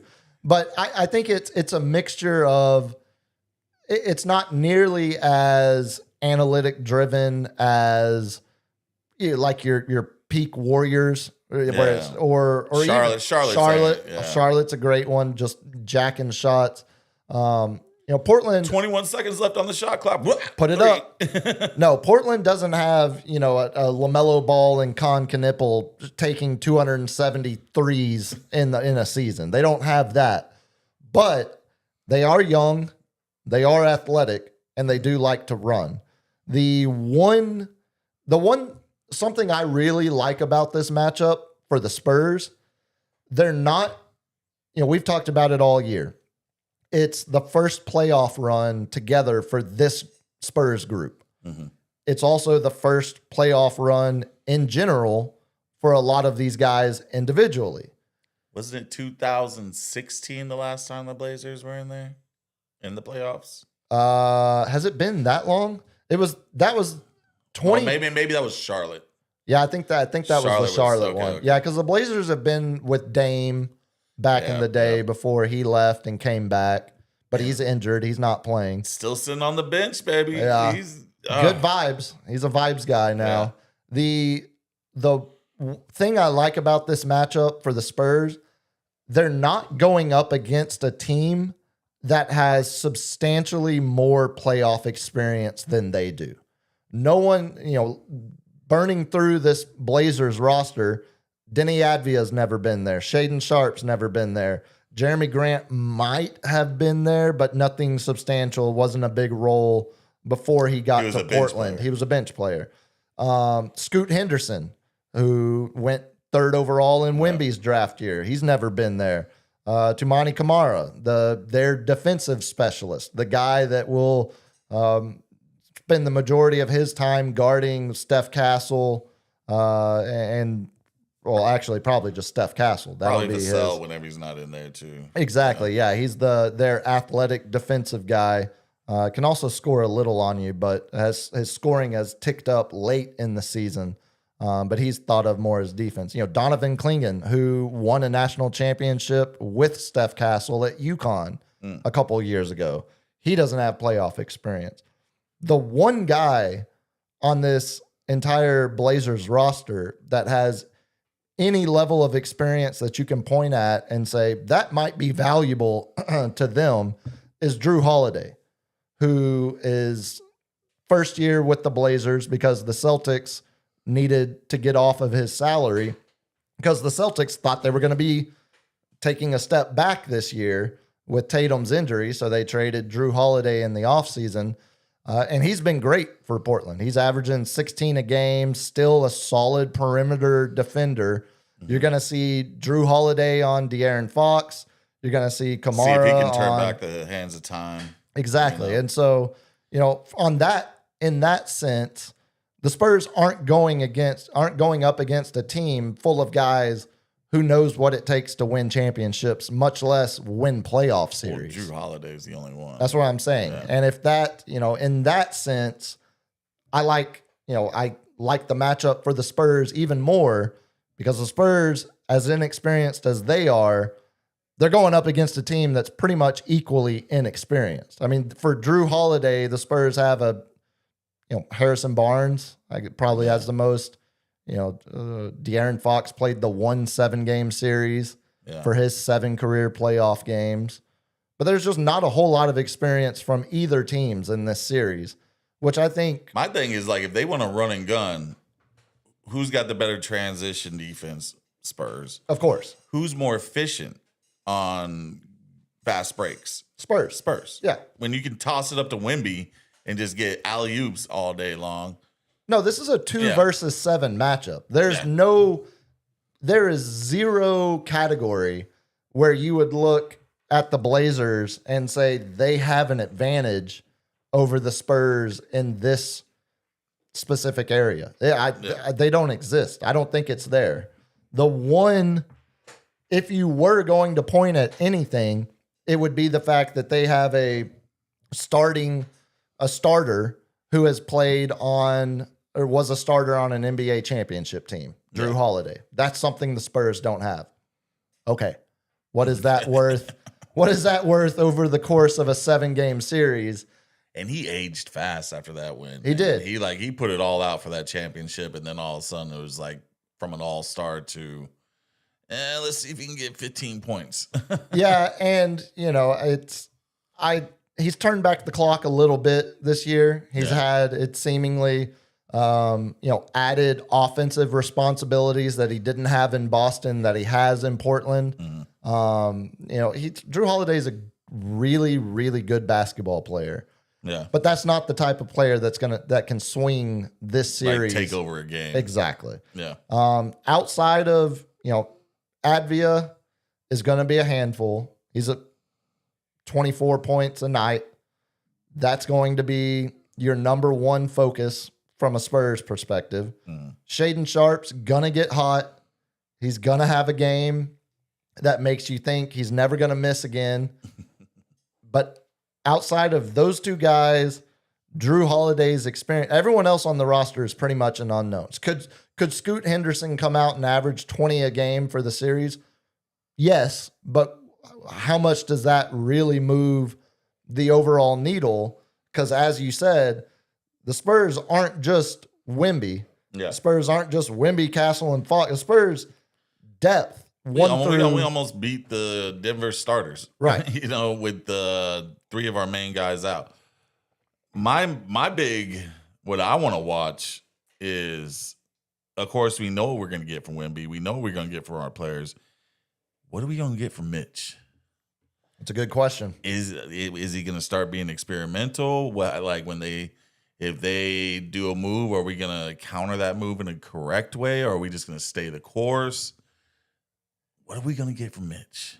I think this series, you're not going to get. This series, you're not going to get much. No, this is going to be stay the course. This is not going to be the series where you get that answer, because I don't think you're going to have many, if any, moments in this series where the Spurs have to counterpunch. Yeah. I don't think they're not going to take very many punches that require a re-strategizing of how they're going about things. I feel like the only way they make runs is when Wemby's on the bench. That's it. Yeah, and I wouldn't expect Mitch to have to do a lot of strategizing on the fly to adjust to what. I don't think Portland can't do much that gives the Spurs problems. And I know these are always famous last words, but I mean, we all watched the same 82-game season. We all know that this is how sports works. I mean, one of these teams is significantly better than the other. That's why they're the 2 seed. But you never know. Second best record in the league. Exactly. But you never know until you actually see the games play out. Now, all that being said, the Blazers don't have a whole lot of angles where they can claim dominance in anything against the Spurs team. Yeah. Which, again, famous last words, but for that reason, I don't think you're going to see Mitch have to do much in terms of getting creative with how to counteract whatever Portland is throwing out. My thing is, is he going to do something just to see if he can? He's going to have to go against a tough team next round, no matter what, Denver or Timberwolves. Yeah. So is he going to try something with this series, knowing that he's got that cushion? See, I don't think you can do that. I just, at this point, as much as I just said, Portland doesn't have anything that can threaten the Spurs, I also don't think you can take any opponent for granted or take any opponent as a experimentation opportunity. It feels like this isn't freshman year of college. We're not experimenting with anything. We know what we can do. We know what we like. We know what we do well, and that's what we're doing. Oh, we can experiment until this series is There's over. There's a lot of experimental play here. Yeah, I forget you're a theater kid. You were all about experimenting, I'm sure. You like the light up ones with drugs. Well, which lead to bad decisions. Leads a lot of toe sucking. Do you think? Oh, what the? You know what? I don't know if that's FCC inappropriate, but I'm gonna mark it just in case. There's nothing wrong with that. Look, I would never be one to kink shame. You're kink shaming, but I don't need to hear you say the phrase toe sucking as I am writing it down. LG, good or yay or nay? Yeah, it's a gray area. I live in that gray area, baby. Yeah, very, very gray area. I think the true test for Mitch will come in the second round. Yeah. Because the second round, whatever team is there, whether it's Denver or Minnesota, both of those teams can do things that are going to require Mitch to make adjustments. Yeah. I'm not so sure he's going to have to make a whole lot of adjustments. Maybe if Shaedon Sharpe has one of these games that I'm talking about, if he's got 6 threes, they're going to have to adjust their defense. Exactly. That small, minor adjustment. But outside of that, Portland can't do a whole lot because when you get to playoff basketball, a lot of what determines who wins these games is who can dictate the style of play. Yeah. Who can make the opponent play to their preferred style. Force your will on them. Exactly. And just frankly, looking at these two teams on paper, there's not a lot of areas where Portland can say, if we do this, it will force the Spurs to do that. There's not a lot of that. And it's because we got the alien, baby. Famous last words, but I mean, there's a reason why you think this is going to be a sweep, and I think it's going to be over in 5. Yeah. You mentioned Mitch. Should also mention I think the biggest storyline outside of the Spurs just being back in the playoffs, having Tiago Splitter being the head coach of the Blazers. First of all, what an amazing job he did this year, being thrust into that position, the week before the season started? With all that controversy. Or the week of the season starting? Yeah. I mean... Way to time it out, Feds. Jeez. I don't know how many people thought of Tiago Splitter as a future NBA head coach when he was playing, in the league, playing here for the Spurs. But it sure seems like that is... Pop's coaching trees just keep bigger, adding to it. Bigger and bigger. Yeah. Now there is some level of, kind of like talking about the ways that Portland, doesn't have a whole lot of ammunition to force their hand. I am always a little hesitant of a former member of an organization going back up. It's knowing our secrets. We're not talking Kirby Smart and Nick Saban. Yeah. But Splitter absolutely does know firsthand how the Spurs handle their business on and off the court. All of the secrets, as you said. I don't think it's not enough. It's not enough to affect the outcome, but it does give me minor pause. He does. Well, he will know. Like Robert Horry, even though he never has a lot of good things to say about the Spurs, he did say when he first got to the Spurs that they were the most professional team that he's ever been on, and they had like 50 plays. And he's like, every other team I played for, there was only like 25, maybe 30 plays. But Spurs had 50 set plays. And he realized, he was like, man, this is on another level right now. And Tiago knows that. So when you got Yoda in the back, Pop guiding young, the young Padawan, he's going to have 50 plays. he's ready for it. So they will definitely have, counters. If they ever punch us and like get us on the ropes a little bit, there's going to be counters. And I think we're going to come out hot after halftime, which was always our Achilles heel, third quarter meltdowns. I think they set a precedent that, hey, we're not going to come out slow. Yeah, it's a tough draw for Thiago for his first playoff series to be, it's got to be. Sorry, buddy. Yeah, it's got to be emotionally rewarding for him on a lot of levels. Standing ovation. That's what I was about to say. He's going, it's not going to be the complete hostile crowd that you would expect in a playoff series. Yeah. It's not going to be, vile or ugly or it's going to be some love when he gets announced as head coach Sunday night, before game 1. But he was 2014, right? Or was he 07? I think he was 14. He was 14. He was 14. Wasn't he? Because he has, no. Who was the other big man that was in the early years? Nesterovic back in the day. There you go, Nesterovic. Let's see.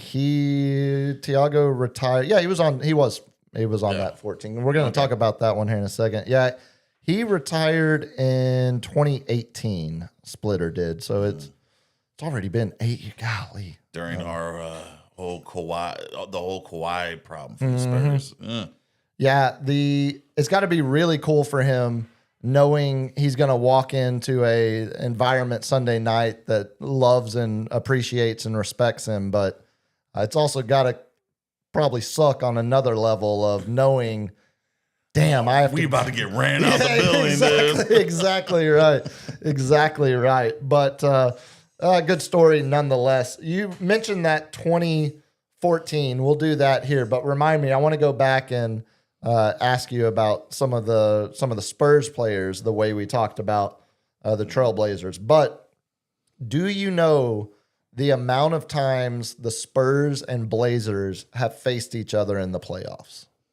Oh, it's been a lot, man. So the classic 99 when we had to face them in the Western Conference Finals. That was do you remember the game count in that series? That went to 7, right? That was a sweep. That one was a sweep. Oh yeah, because they were a year before and they went to 7 with the Lakers the year after. Yeah, that was the 4-0 sweep in the 99 Western Conference Finals. There's one Memorial Day miracle. There's one more year after 99 that they played each other in the playoffs. I want to say 2004, 2003. You were close with 2004, but 2005. Add a teen to the end of that. The last time these teams met in the playoffs was Spurs championship year, 2014. It was in the second round. Spurs won in 5 games. That was Lillard's coming out party, wasn't it? And that was early. And they had, whatchamacallit, the guy that ended up coming here. Which one? UT. Oh, LaMarcus. Yeah. So, yeah, they had LaMarcus and Lillard, and that was Lillard's coming out party in the playoffs. Yeah, that was 2014. 93, they played in the first round. Mm-hmm. Spurs won that series in 4 games, but it was only a 5-game series at that time because they hadn't switched to 7-game series for the first round. Spurs won that series 3-1. The only time the Blazers have beat the Spurs in a playoff series was 1990. It went to 7 games. It was the Western Conference semis. Blazers end up winning Game 7 in overtime, 108-105. That's the Clyde Drexler Blazers end up going on losing to the Bulls in the finals it was the Bulls in the finals that year. So they have played each other, but it's not as often as I would have guessed. They haven't really crossed paths that often since, this turn of the century. It's only been one time in 2014. So it's like in the early years, it was Sacramento a lot with the Spurs, and then of course the Lakers, Mavs a few years here and there. Oh yeah, the Mavs going to like 07, 08, 09, all that kind of stuff. So those are really and then Timberwolves and Memphis, Gasol days. Powell, the dreaded Pau Gasol, not Marc Gasol, but the. No, that was Garnett never got one on us. That was the Pistons beating.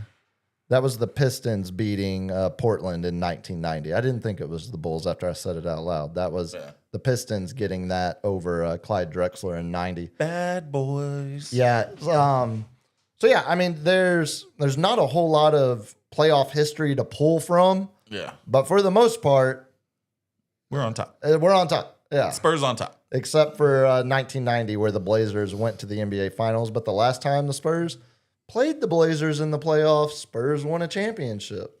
So speak it into existence. Exactly. As far as the Spurs roster goes, is there one guy outside of Wemby, exclude Wemby for the sake of argument, is there one guy on the roster that you are really looking forward to more than any other seeing play in a playoff series for the first time? Or maybe not, maybe just for the first time with the Spurs, if it's... Okay, I'll go starting lineup, and then I'll go bench. Oh, perfect.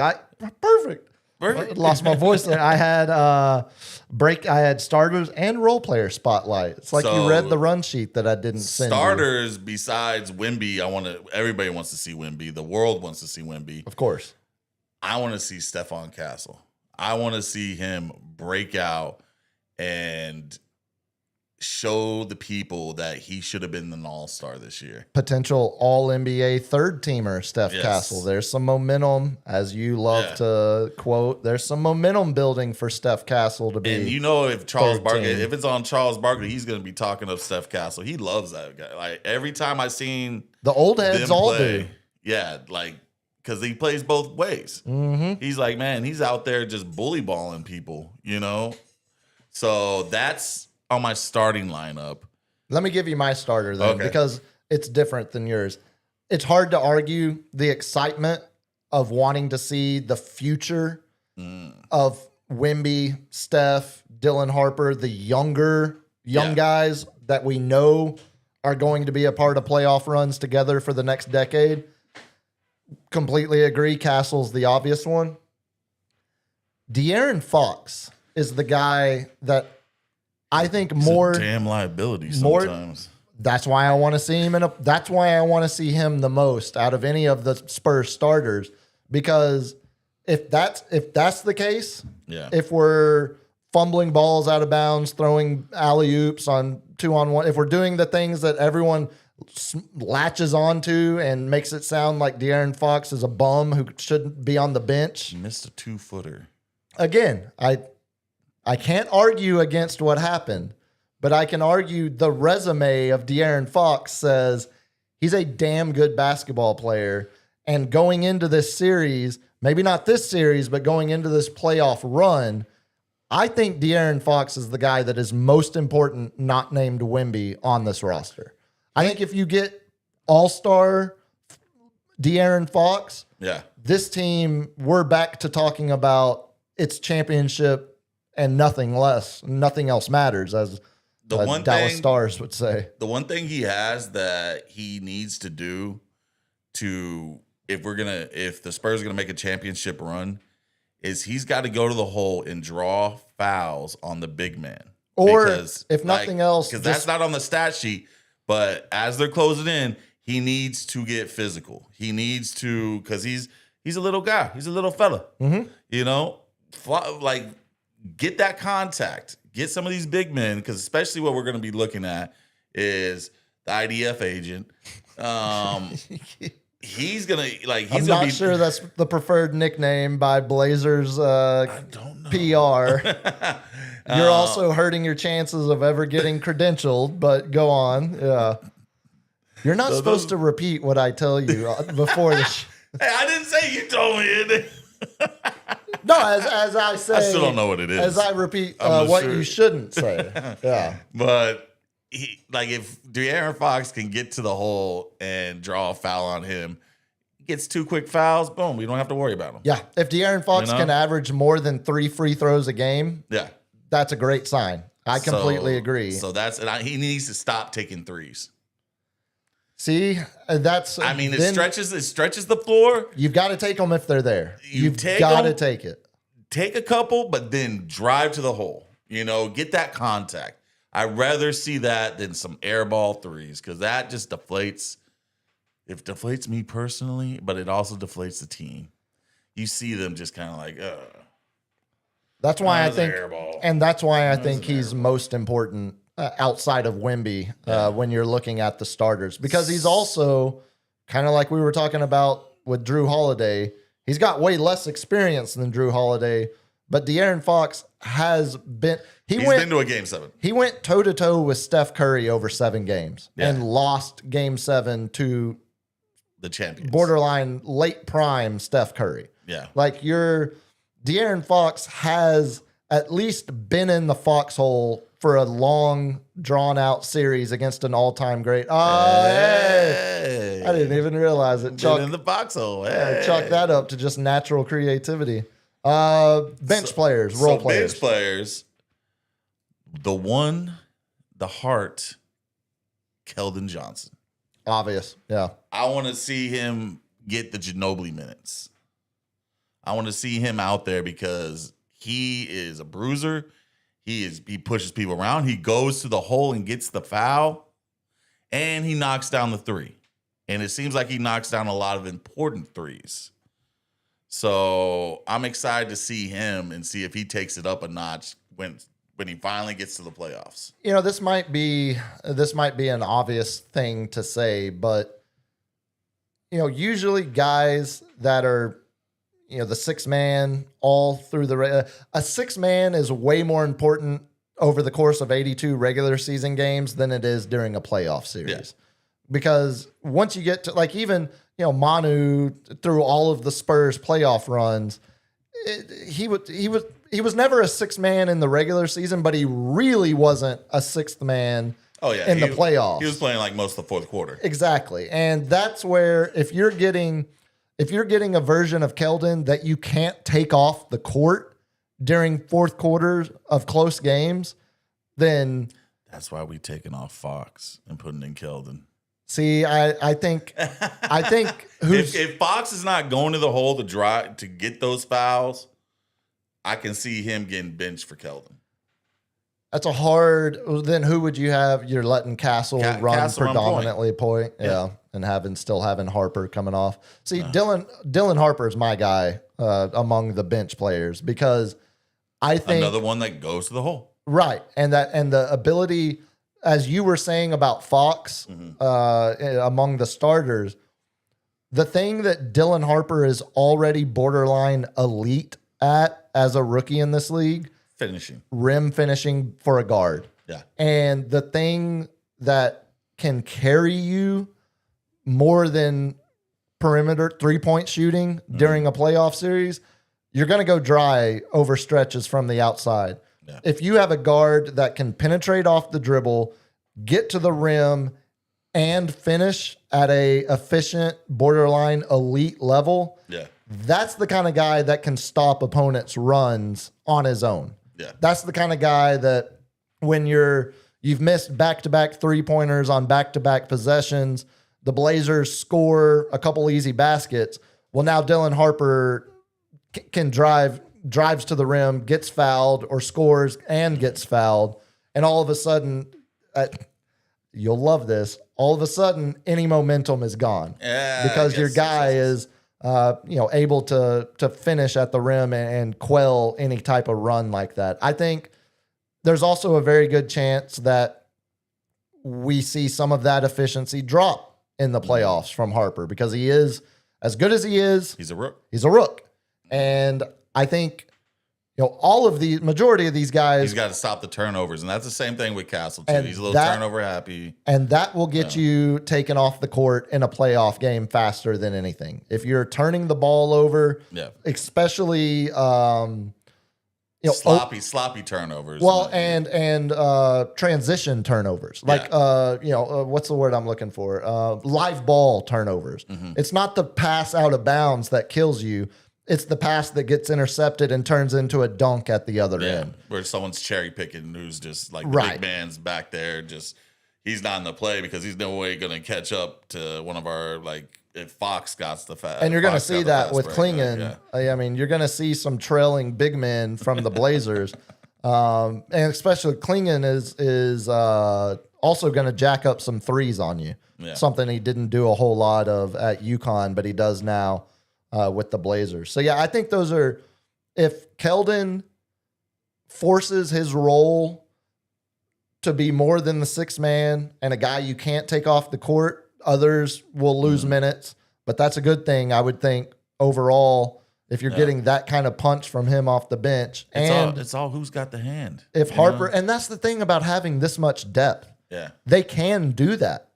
They can play the who's got the hand. And Devin Vassell is in fuego. Sorry, Keldon, you're losing 10 minutes tonight. Yeah. Or sorry, Dylan Harper, we don't need you're finishing at the rim, or De'Aaron Fox, you're off. Well, don't worry. Julian Champagnie is hitting it tonight. We're fine, so to speak. Yeah. It's, that's the flexibility and the what having that kind of depth allows you to do. Now, ask me this question for the next series. My bench player is going to be Corey Bryant. We're not, because I think that toughness. Yeah, give him the best. What was that, LG? Oh, the Spurs. No, that's still not. You're still not picking up on. Carter Bryant. There we go. At least I didn't say Kobe Bryant. That's true. That's fair. Carter Bryant. You have anything else on the Spurs? I got a couple more, but nothing big. Man, can't wait. Have you ever heard of 8-Ball Coffee? 8-Ball Coffee. It's called cocaine. A local playing a little pocket pool in the pants. Local small business here in our Fairburg. 8-Ball Coffee announced. I'm just asking for an 8-ball and $2 million. Shut up, nerd. I've been trying to get him to play that drop for a year now. We finally got it to where it actually makes sense. It makes sense. Every day, baby. See, that's the mistake a lot of people make. Drops for the sake of drops is bad. You gotta have 8-ball and $2 million. You got to take something out of context like that and make it contextual to what we're talking about. 8-Ball Coffee teaming up with Keldon Johnson. They're going to make sure that free coffee is given away after each Spurs playoff win. So Valero said, nah. I don't think we've heard a final answer yet from Valero. I think they should be promoting it right now, so I think it's a no. It feels like it's a no unless Bunch of cheap. It feels like they're waiting to see if there's going to be more public pressure to force their PR hand to do it. But 8-Ball Coffee announced earlier today on social media. It's a hard pause, man. Let me tell y'all something. Courtesy of Keldon Johnson, they'll be serving up a free 8-ounce drip coffee the following day after a Spurs playoff win. So it seems like Keldon is making that happen alongside the good owners of 8-Ball Coffee. You didn't want the pregnant pause. Coffee. So I was trying to mix it up. Also, more freebies. I saw our buddy and future coworker, Carl Schoening put out the Spurs press release earlier today. After every Spurs playoff win, free taco from Taco Palenque the next day. You want some heartburn? Get you a Taco Palenque. Hey. Or if you want a solid relationship with a trusted voice in local media, Taco Palenque, I love your tacos. I only know that because I eat it a lot. Man. What doesn't give you? I feel like you could say that about. It's because they got the hot sauce. Frosted and I always go with the Mini-Wheats. hot sauce. And they got some hot. Yeah, it'll light your ass up in a good way. Yeah, I also appreciate your 24/7 hours at multiple locations. I used to mess with the original Taco Palenque, I believe, was on Nacogdoches, right off the Nacogdoches and 410. And I was messing with that place way back in the day because they had when they do the. You set yourself up. Everybody eats tacos here in San Antonio, so and everybody's suck it, LG. And everybody's yeah, fat. But they got the little diced up potatoes I like. They cut them real small. Well, then you'll be happy to know you will have the choice of either a potato egg or a bean and cheese taco. You don't get that comes with 2 tortillas with the bean and cheese. You don't get protein. You can make like a little bean and cheese quesadilla. What are you making like the old McGangbang? You combining items into one giant super item? Yeah, so Taco Palenque is stepping up, giving away free tacos. Still no word. Still haven't seen a final answer from we're going to boycott Valero. You got anything else before we do some lightning round? Get out of here? Hey, Wes, you got till May 7th to tell me how the PBR works, and I will put it on the show. No, we need to get you to a PBR event. We got Wes talking bull riding again. I didn't see any super chats come through. Yeah, you bunch of cheap bastards. Well, we didn't do a very good. If we hadn't been busy promoting LG and Carl's new morning show, the starting lineup, 6 to 8 a.m. on Ticket 760, starting April 27th. If we hadn't been busy promoting every time we mention it, we get $10. Why do you think I keep mentioning it? Come on now. LG, let's do some lightning round. Get out of here. I've got today in sports to close it out, but I'll start with not only do we have NBA playoffs starting this weekend, we have the hardest trophy in all of sports to win, Lord Stanley's Cup. The journey begins for your Dallas Stars. Game 1, 4:30 in the afternoon, Saturday. No conflict with Spurs games, so I expect full reports from everybody on how the Stars do. They got to go up against the Minnesota Wild, a very, very brutal draw because of how the NHL does their playoff bracket. I won't give you tired head trying to explain it, but I will tell you, the Stars are right where they want to be. Vegas has them listed as third best odds to win the Western Conference, behind Colorado, who doesn't have a goaltender, whose number one goaltender is Otter's former backup with the Dallas Stars, Scott Wedgwood, and behind the hated, absolutely hated, shouldn't have a team, Vegas Golden Knights. Both of them have better odds in Vegas right now to win the Western Conference, which, again, I say is right where the Stars want them. Back to being a bit of an underdog, a Stars team that has made it to 3 straight Western Conference finals. You're trying to will this to happen, aren't you? Until they get beat by McJesus, Connor McDavid, and the Edmonton Oilers. But this year with second-time head coach, first year back, Glenn Gulletson, solid hockey name, Gully. Old-time hockey? Old Gully. Old Gully's going to have them going, eh? Yeah. We're going to play some pond hockey, eh? Yeah. Stars, Saturday afternoon, game 1. Let's play that hockey. I like playoff hockey, man. Playoff hockey is amazing. It's amazing. They go a little harder. Thanks for the super chat there, Gregory. Man, $5. We appreciate it. Gregory? LG. What? George. But we gotta make this. Somehow we gotta make this little font tire. I need to get new glasses. But dude. George, just know that at least you're not Modest Guava. I was and again, that's Modesto.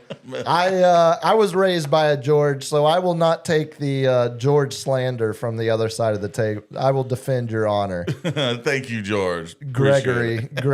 We were just talking about Gregory Zahn on Tuesday night's episode. Do you remember who that was?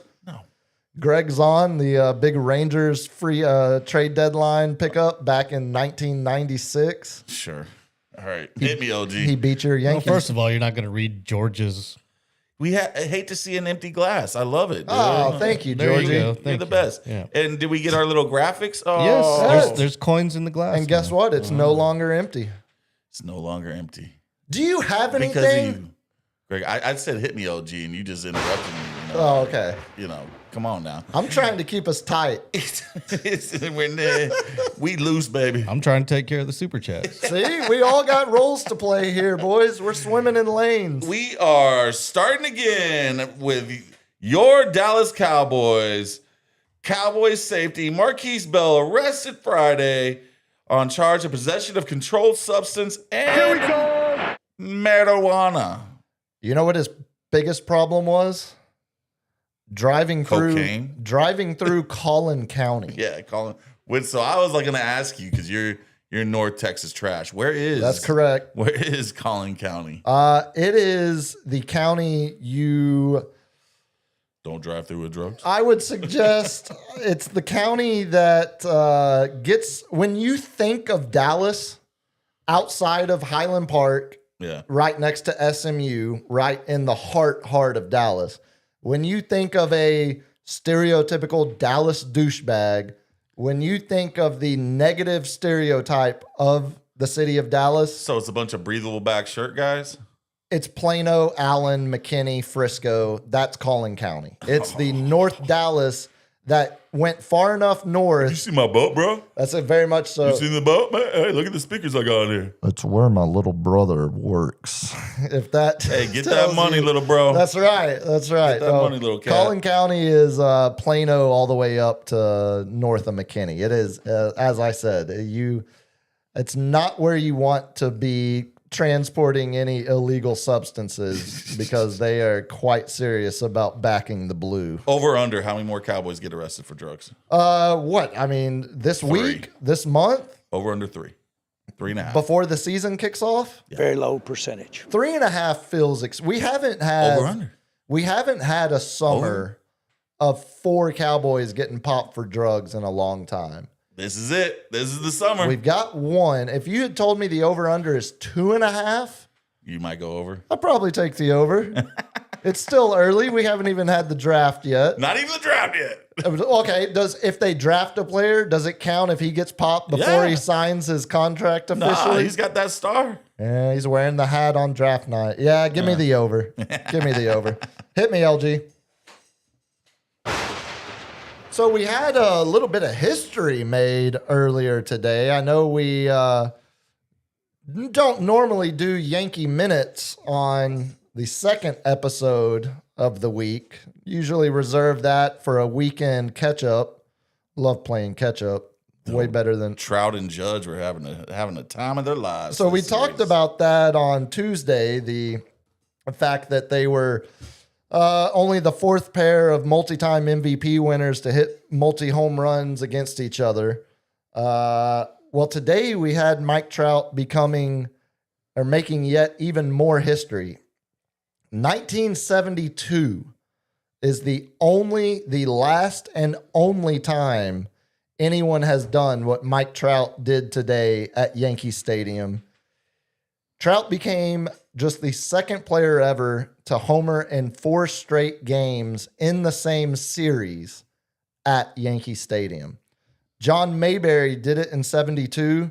The bullpen is trash. It was only over 3 days because they played a doubleheader, but still technically a 4-game series, and he had a home run in all 4 games.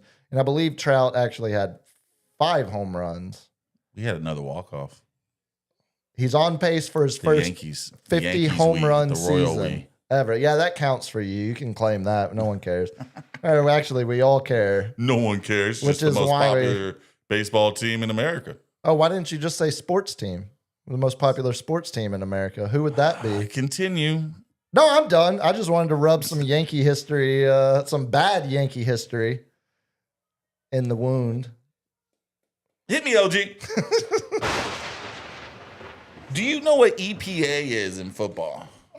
Expected. Yeah, it's basically expected play outcome, expected success. Points. Yeah, Expected points per play. Right. Yeah. It's the expected points average is what it says. But it's the points on a right. It's the points on a grading scale. It's not points like touchdown points. It's just like if you're betting, you expect to get this many points. Correct. Right. Exactly. So the highest third down EPA / drop back in a season over the last 7 years. 1 through 5. These are all Hall of Famers. Who do you think is number 5? I mean, all time? No, this is just the last 7 years. Oh, okay. I mean, it's going to be these stats are always going to be your expected names. It's the guys that you think of as the best quarterbacks. I mean, I already know we're going to have one guy on here that is not who you would expect to have. What are you talking about? It's your Stafford. It's your Josh Allen. Stafford and Allen aren't on there. Lamar Jackson? Yeah, he's number 4. Pat Mahomes. He's on there twice. Plus 4.6, plus 4.3. Lamar Jackson is number 4 at plus 3.8. Number 5 is Aaron Rodgers. Plus 3.7. This was Patrick Mahomes 2019 and 22, and Lamar Jackson 2019. So they were going back to, they had great years that year, and Aaron Rodgers 2020. But the number 1 is a plus 5.1, and that was in 2025. Who's that? I'm guessing it was probably the guy that finished 18th in this category in the most recent NFL season. 16 spots behind Dak Prescott, who finished 2nd last year in EPA rating. Am I correct? I'm talking about the first one, not the second one. That's the first loser. Brock Purdy? You're damn right. Yeah. So it was the guy who finished 18th. Ooh, I can't wait for football season. In EPA this most recent year, 16 slots behind Dak Prescott, do you know who finished first in EPA last year? Just to kind of show that it's a wonky stat. I mean, Dak finished 2nd in it. That tells you it's Purdy, 2025. Wonky enough. That's in third down. This is third down. That's just crucial down. So overall, your leader was Drake May. Drake May was 1, Dak 2, Stafford 3. Easiest schedule there was. It certainly helps. Hit me, LG. Let's do some Today in History and get out of here, shall we? $10 super chat, man. You the man. Oh, looking forward to learning about that PBR. Yeah, I'm telling you, if we could get I thought it was just a beer for a while. If we could get Wes and Cap together at a PBR event, I think that would, having Wes's authentically Texan redneck, like actual bull riding historian. And I come in with my Cali swag. Exactly. Like I'm telling you, it's a bit of it's like Rob Dyrdek and Big Black, and in some ways, don't ask me to explain it any further. Just follow me on that. Okay, today in sports history, I've got we'll end with a birthday, because I have a Spurs-centric birthday for you. But that means we're going to start with death. So prepare yourself. We're going to get it out of the way early. I make one little suggestion saying, hey, let's not end with death. I know you can't handle it. And all of a sudden, I can't handle it. You can't handle the truth. Ending on a downer. So we'll start with dead on this day, 1946. Mr. Chevrolet himself. Oh, buddy. Arthur Chevrolet, Swiss auto racer and car designer, of course, co-founder of Chevrolet Motor Company. He was a Swedish? He was Swiss. Switzerland. Yeah. Sweden. What do you think? Chevrolet was Alabama? I thought it was American. Well, I guess it could have been like a Cajun, like, Chevrolet, Mr. Chevrolet. Chevrolet is a Swiss? Like that. I would never put like Chevrolet. That sounds Swiss. Well, if it wasn't Swiss, you would pronounce it Chevrolet. It's that soft T at the end. Dead on this day in 2013. Always hitting me with facts, man. I don't like it. The Hall of Fame broadcaster, the man who once got a kidney transplant and then ended up burning through those kidneys as well because he was a pretty heavy drinker. Oh, inspired by Brockmeyer. The not far off. The longtime broadcast partner of John Madden, the legend Pat Summerall, dead on this day, 2013. Sports history on this day, 1929. Do you know in 1929, an MLB team became the first team to permanently feature numbers on the back of their uniforms? Do you know what team that was? The first to permanently have it on all of their jerseys. Some teams did it on their away jerseys. Some teams had it on their home jerseys. This team in 1929 became the first to have it on both sets. The Cubs? Close, Midwest, Cleveland Indians. Man, we talk a lot about the Clevelands. Well, because they're a deceptively old team that has made a lot of history and has had a lot of memorable moments that don't include winning. That doesn't include winning. It just happens to cross the desk of this sports historian. Ramirez, you are not getting the chip. 1940, speaking of the Cleveland Indians, pitcher Bob Feller threw the first and only opening day no-hitter in MLB history. Beat the White Sox 1-0 at Comiskey. Speaking of no-hitters, 1978, Bob Forsch no-hits the Philadelphia Phillies. You might ask, why are we mentioning that randomly?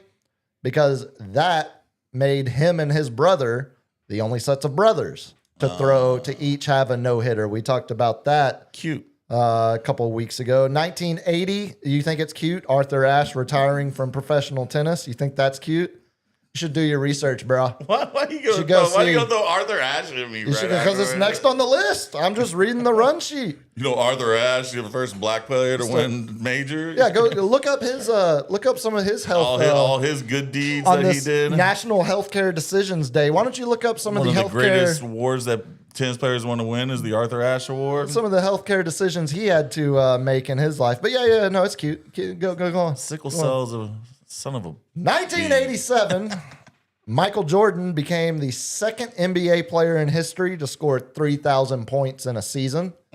Hadn't been done. Now, granted, the season hadn't always been that long, but still, second player to ever do it. 2003, on this same day, what is that? 16 years later. That was bad math. I can't do math like Wemby does in press conferences. 2003, Washington Wizards guard Michael Jordan played his final NBA game. 3-minute standing ovation from the Philadelphia crowd, which has got to be the longest standing ovation a Philly crowd has ever given an opponent. And not throwing batteries at him. Got to be. And then last, we'll end with birthdays.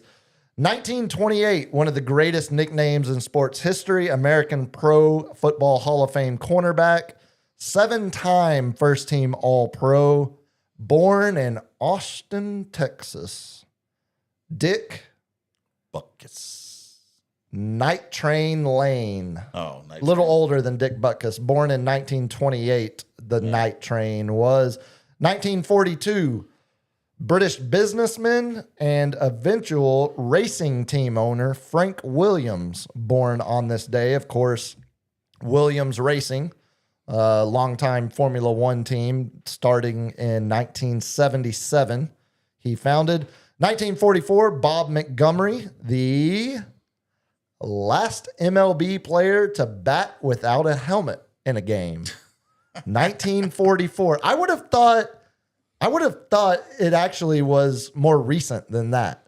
Like they're a bunch of pansies in 1944 making them all wear helmets. How woke is that? How old was James Earl Jones in The Sandlot when he got hit in the head? I don't know. How old was he in Field of Dreams, in a baseball movie that's actually good? 1947. Oh, I'm going to put you in a pickle. Oh, do you want to laugh about this? I mean, it's just the first African-American referee in NFL history. You going to hit me with two? Johnny Greer. You're laughing. I don't know what to tell you. It's not February. 1947. Do you know what year he became the first referee, the first African-American referee in the NFL? Do you know what? Do you want to take a guess? He was born in 47, so that gives you a little bit of guessing. 70s were the civil rights era. So Well, 60s were the civil rights era. The 70s were the 70s when they actually got stuff passed. it carried into the 70s. I'll give you that partial 73. credit. No, buddy, you're giving us way too much credit for racial progress. 82, buddy, keep going. 87. How about 88? Oh, 1988, he made NFL history. The 80s are wild, bro. Yeah, 79th birthday today. American It was basketball. like the referee people like, nah, still ain't gonna do it. Still ain't doing it. You have to, what sport? Or what, I mean, well, also, okay, what sport was the last? Was it baseball? Nah. To have a No, because then once they African-American integrated. I mean, it was Jackie just Jackie Robinson Day so yesterday. I figure it was short time after that. Well, it's one thing to have I a think player. football was the last sport. It's another thing to have a minority They have tell to have the, they a have white to have the hitter. Rooney rule just because they don't hire still to this day black coaches. Yeah, it feels like the NFL is probably the answer there. Celebrating 79th birthday, American Basketball Hall of Famer, 6-time NBA champion, 6-time NBA MVP, 19-time All-Star, was the scoring champion until earlier this year. Kareem Abdul-Jabbar celebrating a birthday. 1952, born on this day, former Super Bowl winning head coach of the New England Patriots, now a cradle robbing head coach of the North Carolina Tar Heels. Cucked out. Have you ever done the math on exactly? Yeah, it's like 60 years. It's not just that. Like 58, 52 or 53 years difference. They met on an airplane when she was like less than a month removed from her 19th birthday. And again, let me tell you, Hey, swinger's gonna swing, baby. turning 74 today, Bill Belichick. Just I love how she bosses him around, though, man. Makes him look like a real cuck. It does. It's good for anyone that's not. Well, it's also probably good for Patriots fans because they hate him now too. It's good for everybody, actually. And you know who else it's good for? We hate Bill Belichick, but Robert Kraft got caught getting a tuggy from a sex slave. Yeah, but Kraft's the money. We always forgive the money. You know who else it's good for? I bet he was on Bill freaking Belichick, because he's tagging some early 20s broad.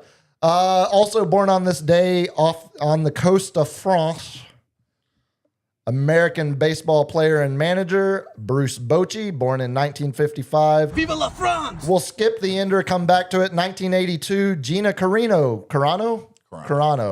Carano's the restaurant. Yes. Gina Carano. I had never heard of her until Disney. Yeah, they try to pull her off to making all these transphobic things. I also didn't know she was from Dallas, Texas. I like the old DoorDash lady who, you don't want to see men in women's sports. I don't have an opinion on that. I'm just here to deliver a Big Mac. I don't have an opinion on that. But I like your no tax on tips because we don't have a proper health You care voted for system. me. I don't know. Leave you guessing. Born on this day, a year apart, Jonathan Vilma in 1982, Cat Osterman 1983, former Longhorn legend, softball pitcher. 1985, Luol Deng. Speaking of my Duke bias, always going to throw a random Dookie. You know what? You're going to be happy. Born on this day in 1988, Joe McKnight, former NFL running back, USC legend. I had a whole research project. Do you know how he died? No. I had completely forgotten too, and it wasn't that long ago. He died in a road rage accident. He was shot to death 10 years ago back in Louisiana in a road rage shooting. 24-hour drinking time, man. I don't mess around in Louisiana. Especially being black. I'll add that to the run sheet. Speaking of your eulogy of Bombada, I've got that on the run sheet. We'll eventually circle back to. If you saw him freak out with the Noah air, yeah, because I brought it up. I'm just telling you, when you got It's a little old right now. I think we can go ahead and close When you out go the to show. section called child sexual abuse on your Wikipedia page, probably shouldn't be. You can find me at Lastly, born on this day, 1982, and the reason the Spurs will beat the Blazers in 5 games because everybody will be in such a good mood from celebrating the birthday of Boris Diaw. Go Spurs, go! That's right, Gina. Hey, Gina. All right. You can find me at the Captain at SCL on Instagram and X if I ever use it. And then you can go get a hold of us on sportscave.live on mostly everything. We didn't do a show on this day last year, so we didn't have any history from that. LG, when's the next stream? Your next stream. I don't know. When's our next stream? He's concentrating on his new show coming up. That's right. April 27th, the starting lineup with Carl and LG hits ticket 760. Be listening on Be at the Dial 6 a.m. then. If you want to reach out to me, hit me on X at Biggest Puma, Instagram biggest.puma. Final thoughts. It's so nice to have a morning show again on Ticket, and it's so nice to have playoff Spurs basketball to talk about on said morning show. Let's go honking. Y'all have a good weekend. Go Spurs, go!